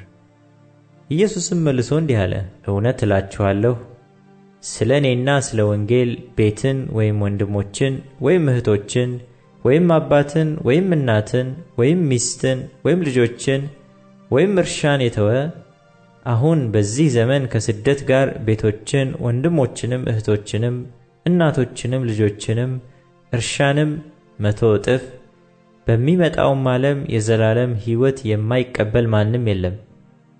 ግን ብዙ ፊተኞች ኋለኞች፣ ኋለኞችም ፊተኞች ይሆናሉ። ወደ ኢየሩሳሌምም ሊወጡ በመንገድ ነበሩ። ኢየሱስም ይቀድማቸው ነበርና ተደነቁ። የተከተሉትም ይፈሩ ነበር። ደግሞም 12ቱን ወደ እርሱ አቅርቦ ይደርስበት ዘንድ ያለውን ይነግራቸው ጀመር። እነሆ ወደ ኢየሩሳሌም እንወጣለን፣ የሰው ልጅም ለካህናት አለቆችና ለጻፎች አልፎ ይሰጣል፣ የሞት ፍርድም ይፈርዱበታል፣ ለአሕዛብም አሳልፈው ይሰጡታል፣ ይዘብቱበትማል፣ ይተፉበትማል፣ ይገርፉትማል፣ ይገድሉትማል፣ በሦስተኛውም ቀን ይነሣል አላቸው። የዘብዴዎስ ልጆች ያዕቆብና ዮሐንስም ወደ እርሱ ቀርበው መምህር ሆይ የምንለምንህን ሁሉ እንድታደርግልን እንወዳለን አሉት። እርሱም ምን ላደርግላችሁ ትወዳላችሁ አላቸው።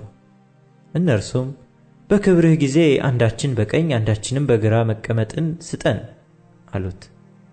ኢየሱስ ግን የምትለምኑትን አታውቁም፣ እኔ የምጠጣውን ጽዋ ልትጠጡ እኔ የምጠመቀውንስ ጥምቀት ልትጠመቁ ትችላላችሁን አላቸው። እነርሱም እንችላለን አሉት።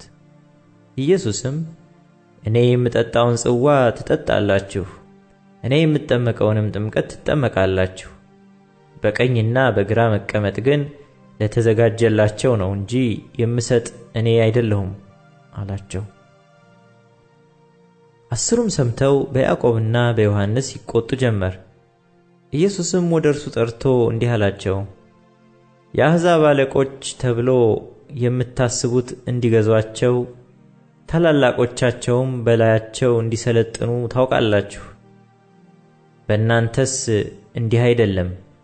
ነገር ግን ማንም ከእናንተ ታላቅ ሊሆን የሚወድ የእናንተ አገልጋይ ይሁን፣ ከእናንተም ማንም ፊተኛ ሊሆን የሚወድ የሁሉ ባሪያ ይሁን። እንዲሁ የሰው ልጅም ሊያገለግልና ነፍሱን ለብዙዎች ቤዛ ሊሰጥ እንጂ እንዲያገለግሉት አልመጣም። ወደ ኢያሪኮም መጡ።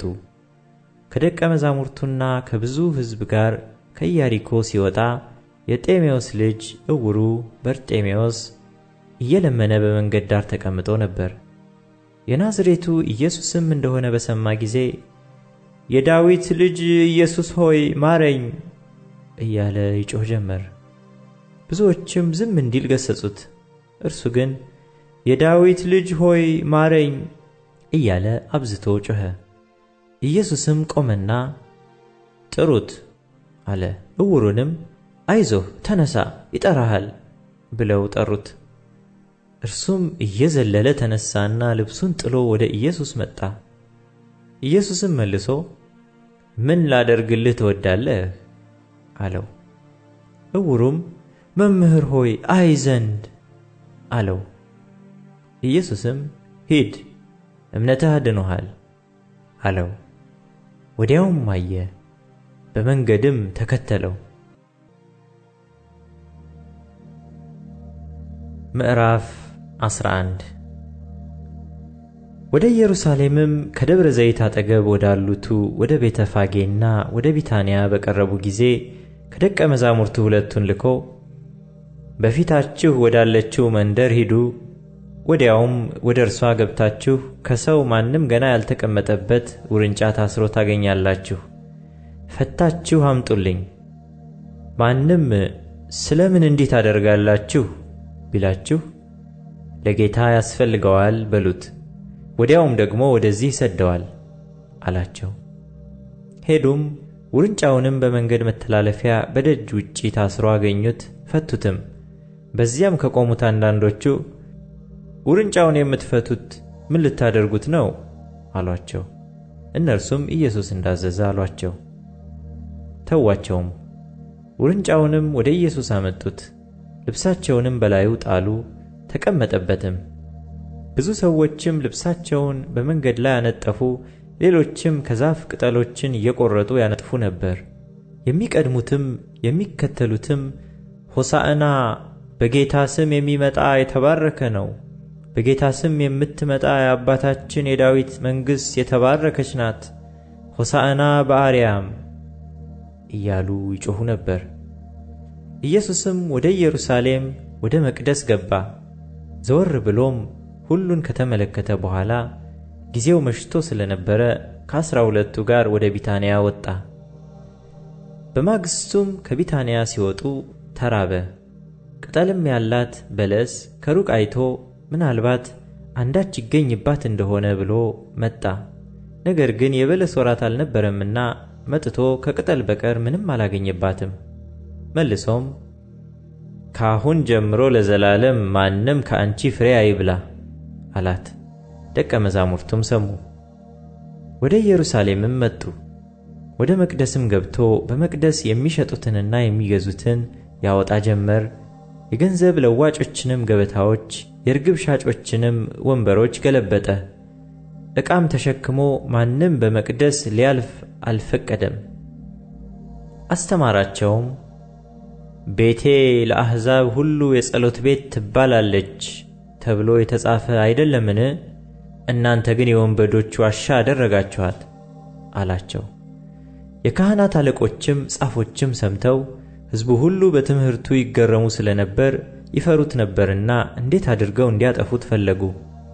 ማታ ማታም ከከተማ ወደ ውጭ ይወጣ ነበር። ማለዳም ሲያልፉ በለሲቱን ከስሯ ደርቃ አዩአት። ጴጥሮስም ትዝ ብሎት መምህር ሆይ እነሆ የረገምሃት በለስ ደርቃለች አለው።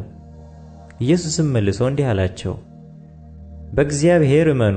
እውነት እላችኋለሁ ማንም ያለው ነገር እንዲደረግለት ቢያምን በልቡ ሳይጠራጠር ይህን ተራራ ተነቅለህ ወደ ባህር ተወርወር ቢል ይሆንለታል።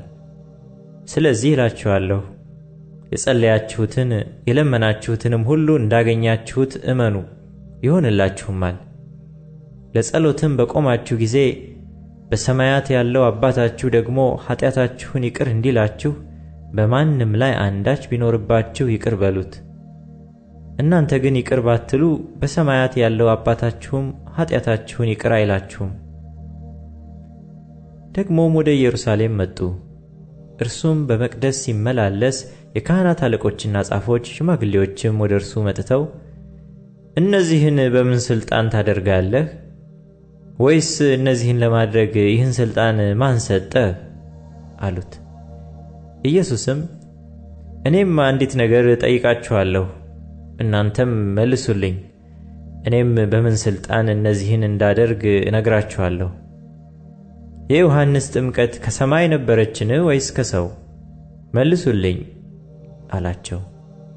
እርስ በርሳቸውም ሲነጋገሩ ከሰማይ ነው ብንል እንግዲያውስ ስለምን አላመናችሁበትም ይለናል። ነገር ግን ከሰው ነው እንበልን አሉ። ሁሉ ዮሐንስን በእውነት እንደ ነቢይ ያዩት ነበርና ሕዝቡን ፈሩ። ለኢየሱስም መልሰው አናውቅም አሉት። ኢየሱስም እኔም በምን ሥልጣን እነዚህን እንዳደርግ አልነግራችሁም አላቸው።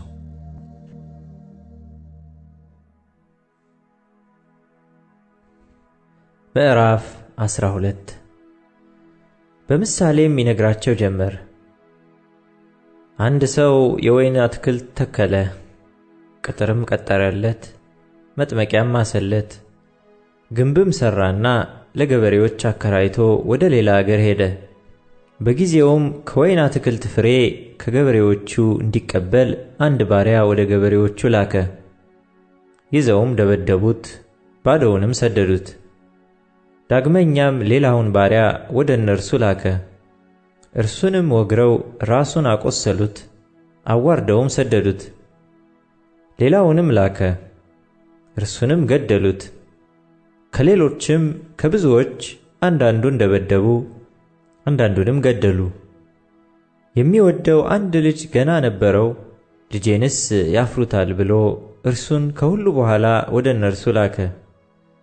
እነዚያ ገበሬዎች ግን እርስ በርሳቸው ወራሹ ይህ ነው፣ ኑ እንግደለው፣ ርስቱም ለኛ ይሆናል ተባባሉ። ይዘውም ገደሉት፣ ከወይኑም አትክልት ወደ ውጭ ጣሉት። እንግዲህ የወይኑ አትክልት ጌታ ምን ያደርጋል? ይመጣል፣ ገበሬዎቹንም ያጠፋል፣ የወይኑንም አትክልት ለሌሎች ይሰጣል። ግንበኞች የናቁት ድንጋይ እርሱ የማዕዘን ራስ ሆነ። ይህም ከጌታ ዘንድ ሆነ፣ ለዓይኖቻችንም ድንቅ ነው የሚለውን ይህን መጽሐፍ አላነበባችሁምን? ምሳሌውንም ስለ እነርሱ እንደተናገረ አውቀዋልና ሊይዙት ፈለጉ። ነገር ግን ሕዝቡን ፈሩ፣ ትተውትም ሄዱ። በንግግርም ሊያጠምዱት ከፈሪሳውያንና ከሄሮድስ ወገን የሆኑትን ወደ እርሱ ላኩ። መጥተውም መምህር ሆይ የሰውን ፊት ሳትመለከት በእውነት የእግዚአብሔርን መንገድ ታስተምራለህና እውነተኛ እንደሆንህ ለማንም እንዳታደላ እናውቃለን። ለቄሳር ግብር መስጠት ተፈቅዷልን ወይስ አልተፈቀደም? እንስጥ ወይስ አንስጥ አሉት። እርሱ ግን ግብዝነታቸውን አውቆ ለምን ትፈትኑኛላችሁ? አየው ዘንድ 1 ዲናር አምጡልኝ አላቸው። እነርሱም አመጡለት። ይህች መልክ ጽሕፈቲቱስ የማን ናት አላቸው። እነርሱም የቄሳር ናት አሉት። ኢየሱስም መልሶ የቄሳርን ለቄሳር የእግዚአብሔርንም ለእግዚአብሔር አስረክቡ አላቸው። በእርሱም ተደነቁ። ትንሣኤ ሙታን የለም የሚሉ ሰዱቃውያን ወደ እርሱ መጥተው ጠየቁት፣ እንዲህም አሉት፣ መምህር ሆይ ሙሴ የአንድ ሰው ወንድም ሚስቱን ትቶ ልጅ ሳያስቀር ቢሞት ወንድሙ ሚስቱን አግብቶ ለወንድሙ ዘር ይተካ ብሎ ጻፈልን። 7 ወንድማማቾች ነበሩ። ፊተኛውም ሚስት አግብቶ ዘር ሳያስቀር ሞተ። ሁለተኛውም አገባት፣ ዘርም ሳይተው ሞተ። ሦስተኛውም እንዲሁ። 7ቱም አገቧት፣ ዘርም አላስቀሩም። ከሁሉም በኋላ ሴቲቱ ደግሞ ሞተች። 7ቱ አግብተዋታልና በትንሣኤ ቀን ሲነሱ ከነርሱ ለማናቸው ሚስት ትሆናለች? ኢየሱስም መልሶ እንዲህ አላቸው፣ መጻሕፍትንና የእግዚአብሔርን ኃይል አታውቁምና ስለዚህ የምትስቱ አይደለምን? ከሙታንስ ሲነሱ በሰማያት እንዳሉ መላእክት ይሆናሉ እንጂ አያገቡም አይጋቡምም። ስለ ሙታን ግን እንዲነሱ እግዚአብሔር እኔ የአብርሃም አምላክ የይስሐቅም አምላክ የያዕቆብም አምላክ ነኝ እንዳለው በሙሴ መጽሐፍ በቁጥቋጦው ዘንድ የተጻፈውን አላነበባችሁምን? የሕያዋን አምላክ ነው እንጂ የሙታን አይደለም። እንግዲህ እጅግ ትስታላችሁ። ከጻፎችም አንዱ ቀርቦ ሲከራከሩ ሰማና መልካም አድርጎ እንደመለሰላቸው አስተውሎ ከሁሉ ፊተኛይቱ ትእዛዝ ማናቸይቱ ናት ብሎ ጠየቀው። ኢየሱስም መልሶ እንዲህ አለው፣ ከትእዛዛቱ ሁሉ ፊተኛይቱ እስራኤል ሆይ ስማ፣ ጌታ አምላካችን አንድ ጌታ ነው። አንተም በፍጹም ልብህ፣ በፍጹምም ነፍስህ፣ በፍጹምም ሐሳብህ፣ በፍጹምም ኃይልህ ጌታ አምላክህን ውደድ የምትል ናት። ፊተኛይቱ ትእዛዝ ይህች ናት። ሁለተኛይቱም ባልንጀራህን እንደ ራስህ ውደድ የምትል እርሷን የምትመስል ይህች ናት። ከነዚህ የምትበልጥ ሌላ ትእዛዝ የለችም። ጻፊውም መልካም ነው መምህር ሆይ፣ አንድ ነው ከእርሱም በቀር ሌላ የለም ብለህ በእውነት ተናገርህ። በፍጹም ልብ፣ በፍጹም አእምሮም፣ በፍጹም ነፍስም፣ በፍጹም ኃይልም እርሱን መውደድ ባልንጀራንም እንደ ራስ መውደድ በሙሉ ከሚቃጠል መሥዋዕትና ከሌላው መሥዋዕት ሁሉ የሚበልጥ ነው አለው። ኢየሱስም በአእምሮ እንደመለሰ አይቶ አንተ ከእግዚአብሔር መንግሥት የራቅህ አይደለህም አለው። ከዚያም በኋላ ማንም ሊጠይቀው አልደፈረም። ኢየሱስም በመቅደስ ሲያስተምር መልሶ እንዲህ አለ፣ ጻፎች ክርስቶስ የዳዊት ልጅ ነው እንዴት ይላሉ? ዳዊት ራሱ በመንፈስ ቅዱስ ጌታ ጌታዬን ጠላቶችህን የእግርህ መረገጫ እስካደርግልህ ድረስ በቀኜ ተቀመጥ አለው አለ። ዳዊት ራሱ ጌታ አለው፣ እንዴትስ ልጁ ይሆናል? ብዙ ሕዝብም በደስታ ይሰሙት ነበር። ሲያስተምርም እንዲህ አለ፣ ረጃጅም ልብስ ለብሰው መዞርን፣ በገበያም ሰላምታን፣ በምኵራብም የከበሬታ ወንበር፣ በግብርም የከበሬታን ስፍራ ከሚወዱ ከጻፎች ተጠበቁ። የመበለቶችን ቤት የሚበሉ ጸሎታቸውንም በማስረዘም የሚያመካኙ እነዚህ የባሰ ፍርድ ይቀበላሉ። ኢየሱስም በመዝገብ አንጻር ተቀምጦ ሕዝቡ በመዝገቡ ውስጥ ገንዘብ እንዴት እንዲጥሉ ያይ ነበር። ብዙ ባለጠጎችም ብዙ ይጥሉ ነበር።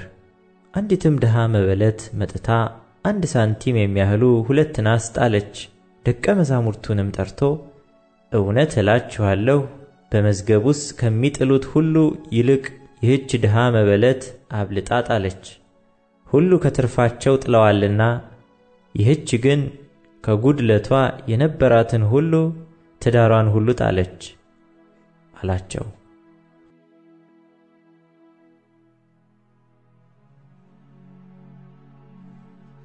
ምዕራፍ 13 እርሱም ከመቅደስ ሲወጣ ከደቀ መዛሙርቱ አንዱ መምህር ሆይ እንዴት ያሉ ድንጋዮችና እንዴት ያሉ ሕንፃዎች እንደሆኑ እይ አለው። ኢየሱስም መልሶ እነዚህን ታላላቅ ሕንፃዎች ታያለህን? ድንጋይ በድንጋይ ላይ ሳይፈርስ በዚህ አይቀርም አለው። በመቅደስም ትይዩ በደብረ ዘይት ተቀምጦ ሳለ ጴጥሮስና ያዕቆብ ዮሐንስም እንድርያስም ንገረን፣ ይህ መቼ ይሆናል? ይህስ ሁሉ ይፈጸም ዘንድ እንዳለው ምልክቱ ምንድር ነው? ብለው ለብቻቸው ጠየቁት። ኢየሱስም መልሶ እንዲህ ይላቸው ጀመር፣ ማንም እንዳያስታችሁ ተጠንቀቁ። ብዙዎች እኔ ነኝ እያሉ በስሜ ይመጣሉና ብዙዎችንም ያስታሉ። የጦርንም ወሬ በሰማችሁ ጊዜ አትደንግጡ። ይህ ሊሆን ግድ ነውና፣ ነገር ግን መጨረሻው ገና ነው። ሕዝብ በሕዝብ ላይ መንግሥትም በመንግሥት ላይ ይነሳልና፣ በልዩ ልዩ ስፍራ የምድር መናወጥ ይሆናል፣ ራብ ይሆናል። እነዚህ የምጥ ጣር መጀመሪያ ናቸው። እናንተ ግን ለራሳችሁ ተጠንቀቁ። ወደ ሸንጎ አሳልፈው ይሰጧችኋል፣ በምኵራብም ትገረፋላችሁ። ምስክርም ይሆንባቸው ዘንድ ስለ እኔ በገዢዎችና በነገሥታት ፊት ትቆማላችሁ። አስቀድሞም ወንጌል ለአሕዛብ ሁሉ ይሰበክ ዘንድ ይገባል። ሲጎትቷችሁና አሳልፈው ሲሰጧችሁም ምን እንድትናገሩ አስቀድማችሁ አትጨነቁ።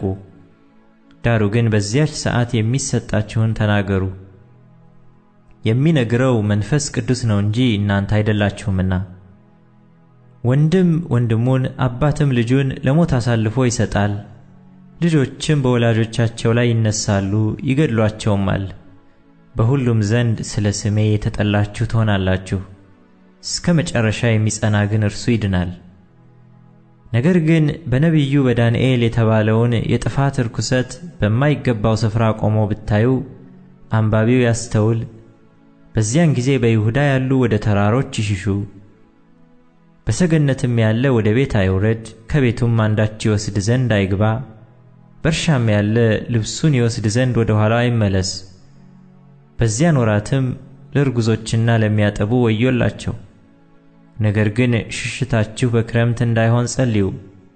በዚያን ወራት እግዚአብሔር ከፈጠረው ከፍጥረት መጀመሪያ ጀምሮ እስካሁን ድረስ ያልሆነ ደግሞም የማይሆን የመከራ አይነት ይሆናልና። ጌታስ ወራቶቹን ባያሳጥር ሥጋ የለበሰ ሁሉ ባልዳነም።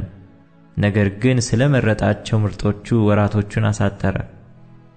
በዚያን ጊዜም ማንም እነሆ ክርስቶስ ከዚህ አለ ወይም እነሆ ከዚህ አለ ቢላችሁ አትመኑ። ሐሰተኞች ክርስቶሶችና ሐሰተኞች ነቢያት ይነሳሉና ቢቻላቸውስ የተመረጡትን እንኳ ያስቱ ዘንድ ምልክትና ድንቅ ያደርጋሉ። እናንተ ግን ተጠንቀቁ፣ እነሆ አስቀድሜ ሁሉን ነገርኋችሁ። በዚያን ወራት ግን ከዚያ መከራ በኋላ ፀሐይ ይጨልማል፣ ጨረቃም ብርሃኗን አትሰጥም፣ ከዋክብትም ከሰማይ ይወድቃሉ፣ የሰማያትም ኃይላት ይናወጣሉ። በዚያን ጊዜም የሰው ልጅ በብዙ ኃይልና ክብር በደመና ሲመጣ ያዩታል። በዚያን ጊዜም መላእክትን ይልካል፣ ከአራቱ ነፋሳትም ከምድር ዳርቻ እስከ ሰማይ ዳርቻ የተመረጡትን ይሰበስባቸዋል። ምሳሌውንም ከበለስ ተማሩ። ጫፏ ሲለሰልስ ቅጠሏም ሲያቆጠቁጥ ያን ጊዜ በጋ እንደቀረበ ታውቃላችሁ። እንዲሁ ደግሞ እናንተ ይህን ሁሉ መሆኑን ስታዩ ቀርቦ በደጅ እንደሆነ ወቁ። እውነት እላችኋለሁ ይህ ሁሉ እስኪሆን ድረስ ይህ ትውልድ አያልፍም። ሰማይና ምድር ያልፋሉ፣ ቃሌ ግን አያልፍም። ስለዚያች ቀን ወይም ስለዚያች ሰዓት ግን የሰማይ መላእክትም ቢሆኑ ልጅም ቢሆን ከአባት በቀር የሚያውቅ የለም። ጊዜው መቼ እንዲሆን አታውቁምና ተጠንቀቁ፣ ትጉ፣ ጸልዩም። ቤቱን ትቶ ወደ ሌላ አገር እንደሄደ ሰው ነው። ለባሮቹም ሥልጣን ለእያንዳንዱም ሥራውን ሰጥቶ በረኛውን እንዲተጋ አዘዘ። እንግዲህ በማታ ቢሆን ወይም በኩለ ሌሊት ወይም ዶሮ ሲጮህ ወይም በማለዳ ቢሆን ባለቤቱ መቼ እንዲመጣ አታውቁምና ድንገት መጥቶ ተኝታችሁ እንዳያገኛችሁ ስለዚህ ትጉ። ለእናንተም የምነግራችሁን ለሁሉ ላለሁ፣ ትጉ።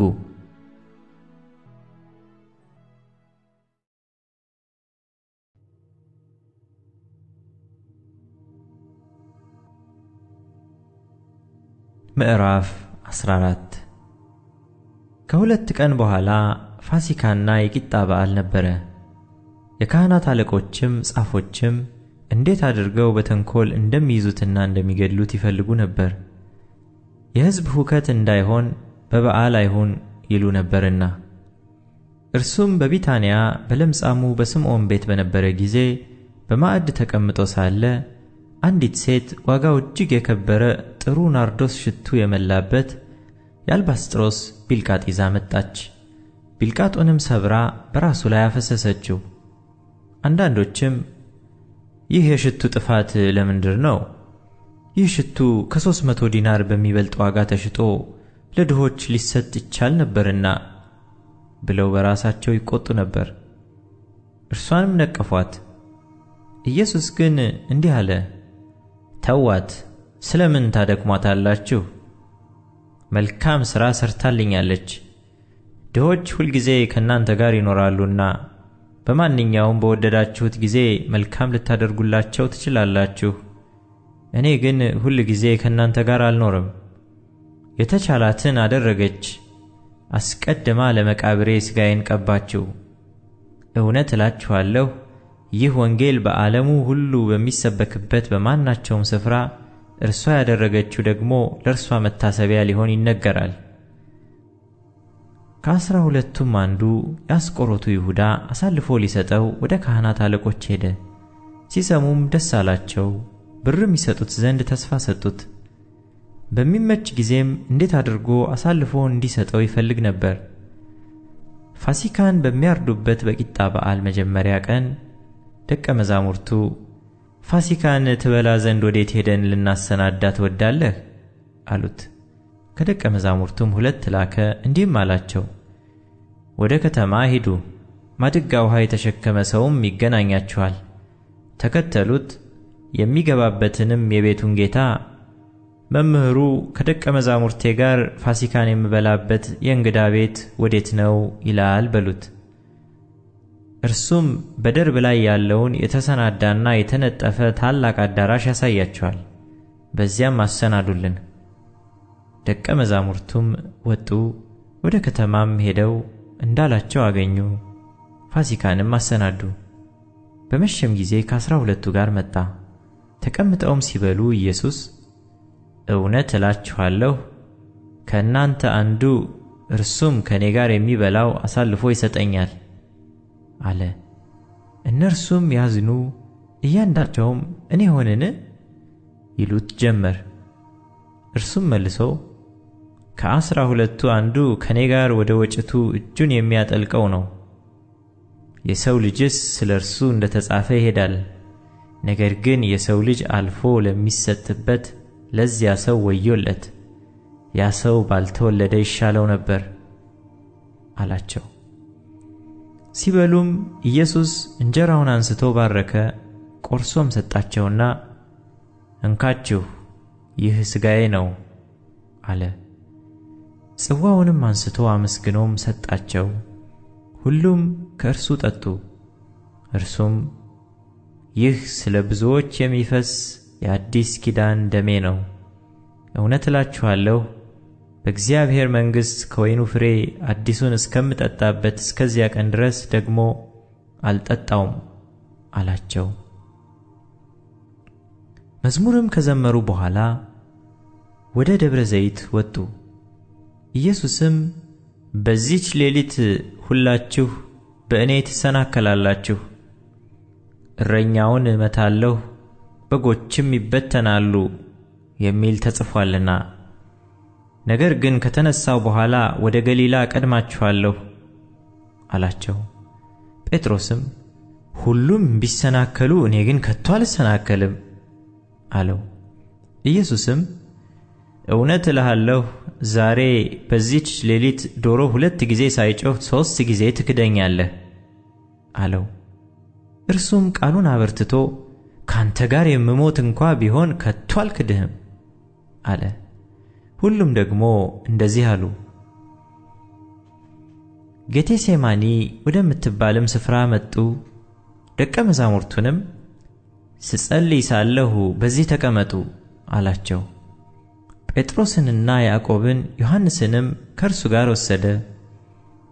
ሊደነግጥም ሊተክዝም ጀመረና ነፍሴ እስከ ሞት ድረስ እጅግ አዘነች፣ በዚህ ቆዩ ትጉም አላቸው።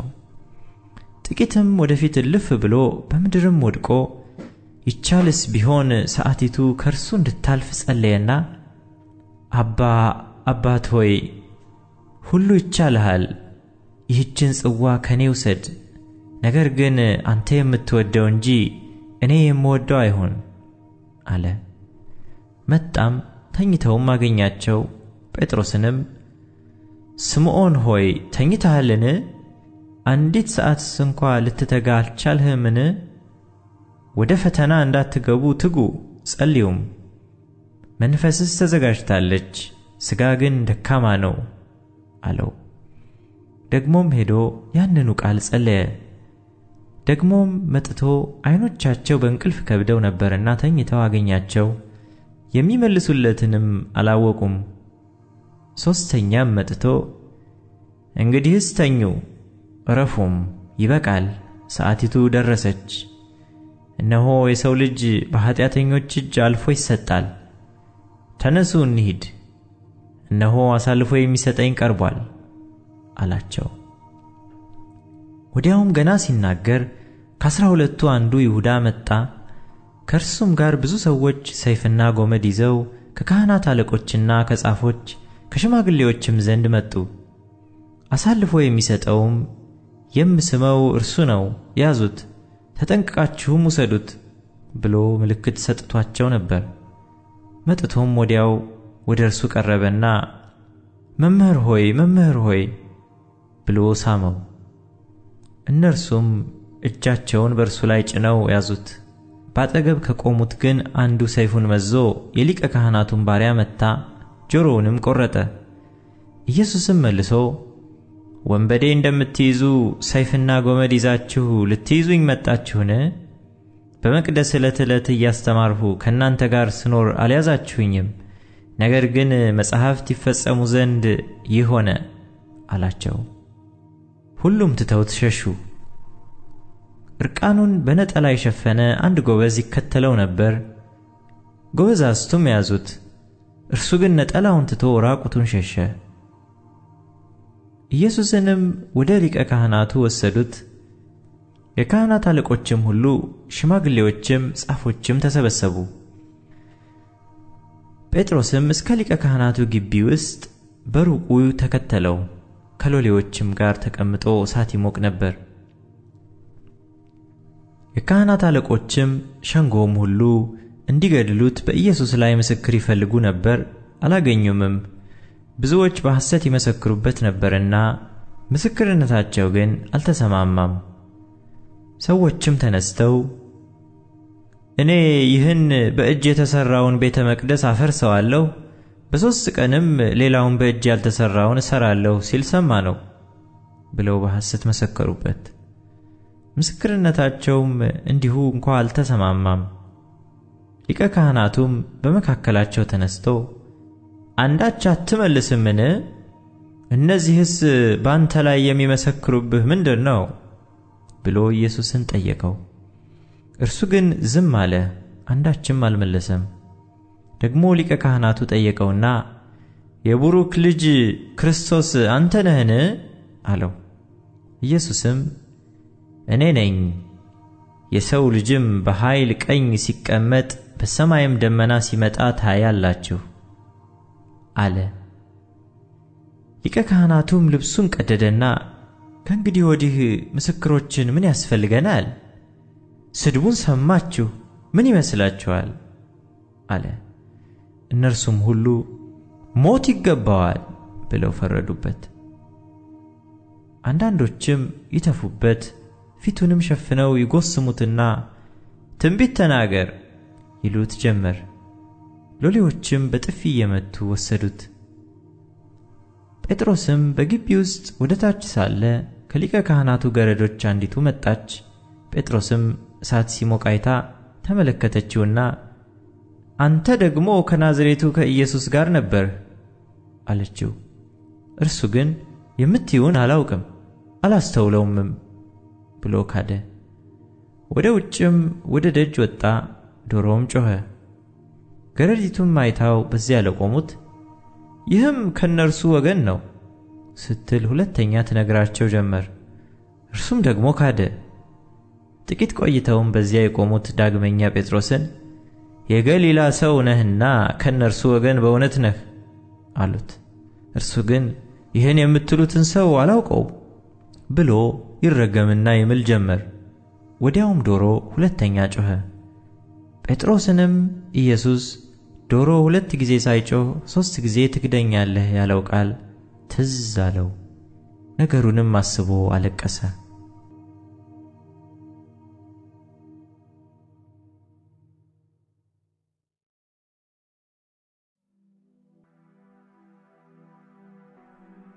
ምዕራፍ 15 ወዲያውም ማለዳ የካህናት አለቆች ከሽማግሌዎችና ከጻፎች ከሸንጎውም ሁሉ ጋር ከተማከሩ በኋላ ኢየሱስን አሳስረው ወሰዱትና ለጲላጦስ አሳልፈው ሰጡት።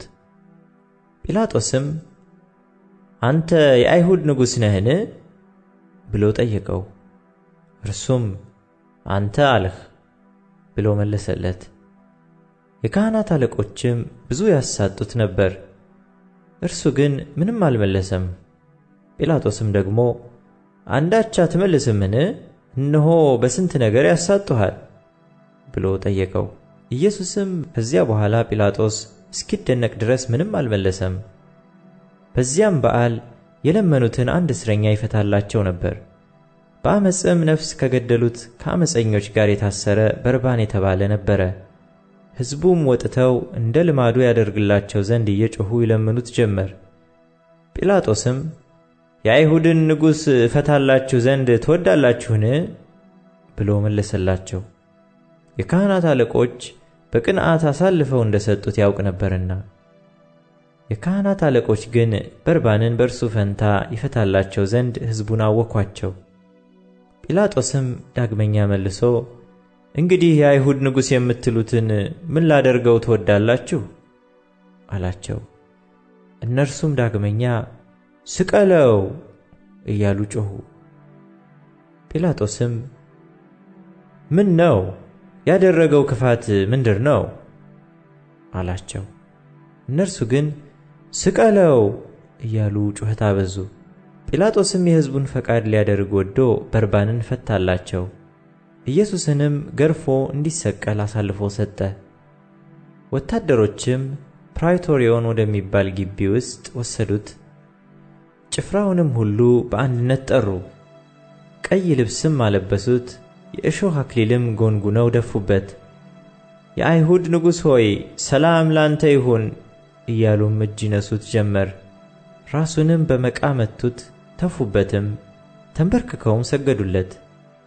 ከተዘባበቱበትም በኋላ ቀዩን ልብስ ገፈፉት፣ ልብሱንም አለበሱት፣ ሊሰቅሉትም ወሰዱት። አንድ መንገድ አላፊም የአሌክሳንድሮስና የሩፎስ አባት ስምዖን የተባለ የቀሬና ሰው ከገጠር ሲመጣ መስቀሉን ይሸከም ዘንድ አስገደዱት።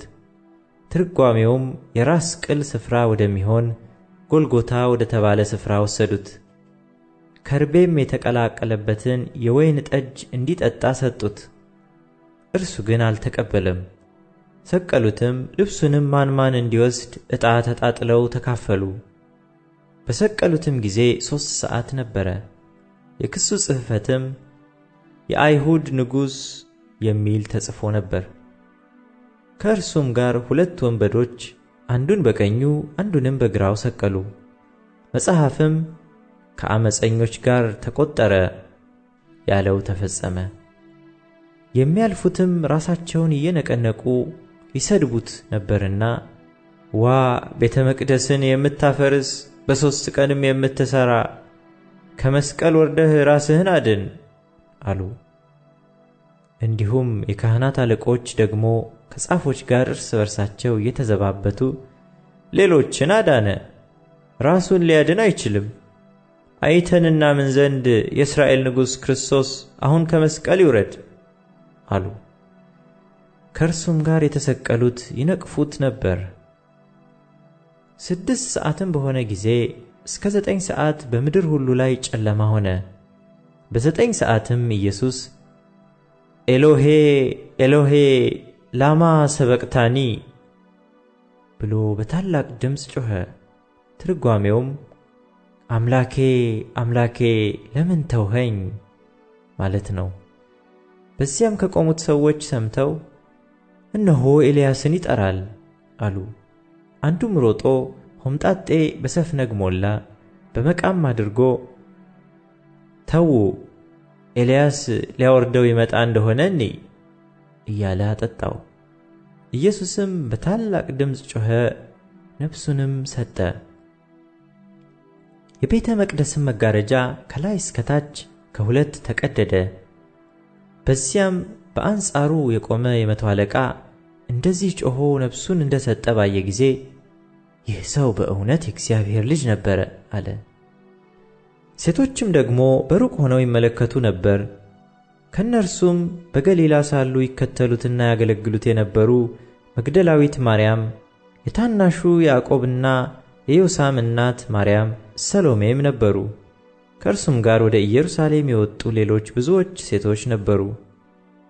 አሁንም በመሸ ጊዜ የሰንበት ዋዜማ የሆነ የማዘጋጀት ቀን ስለነበረ የከበረ አማካሪ የሆነ የአርማትያስ ዮሴፍ መጣ።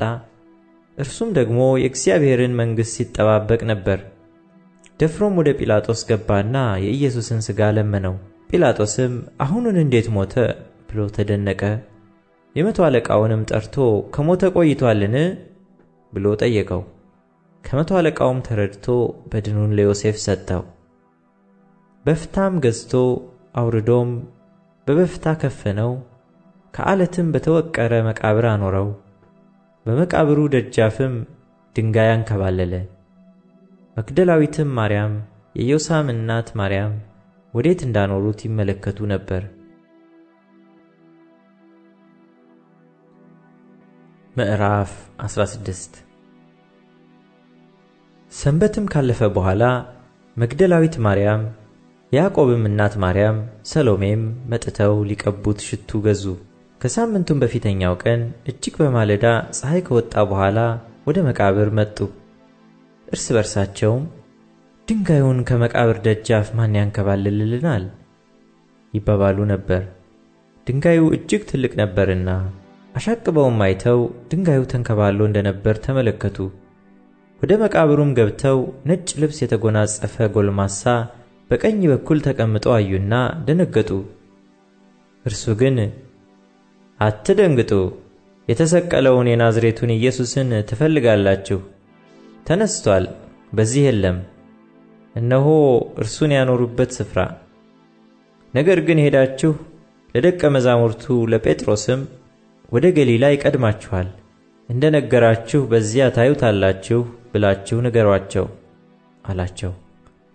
መንቀጥቀጥና መደንገጥ ይዟቸው ነበርና ወጥተው ከመቃብር ሸሹ።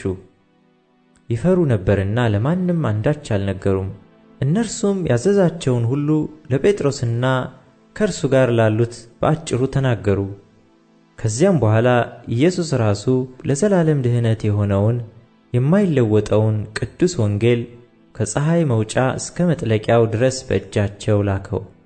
ከሳምንቱም በመጀመሪያው ቀን ማልዶ በተነሳ ጊዜ አስቀድሞ 7 አጋንንት ላወጣላት ለመግደላዊት ማርያም ታየ። እርሷም ሄዳ ከእርሱ ጋር ሆነው ለነበሩት ሲያዝኑና ሲያለቅሱ ሳሉ አወራችላቸው። እነርሱም ሕያው እንደሆነ ለእርሷም እንደታያት ሲሰሙ አላመኑም።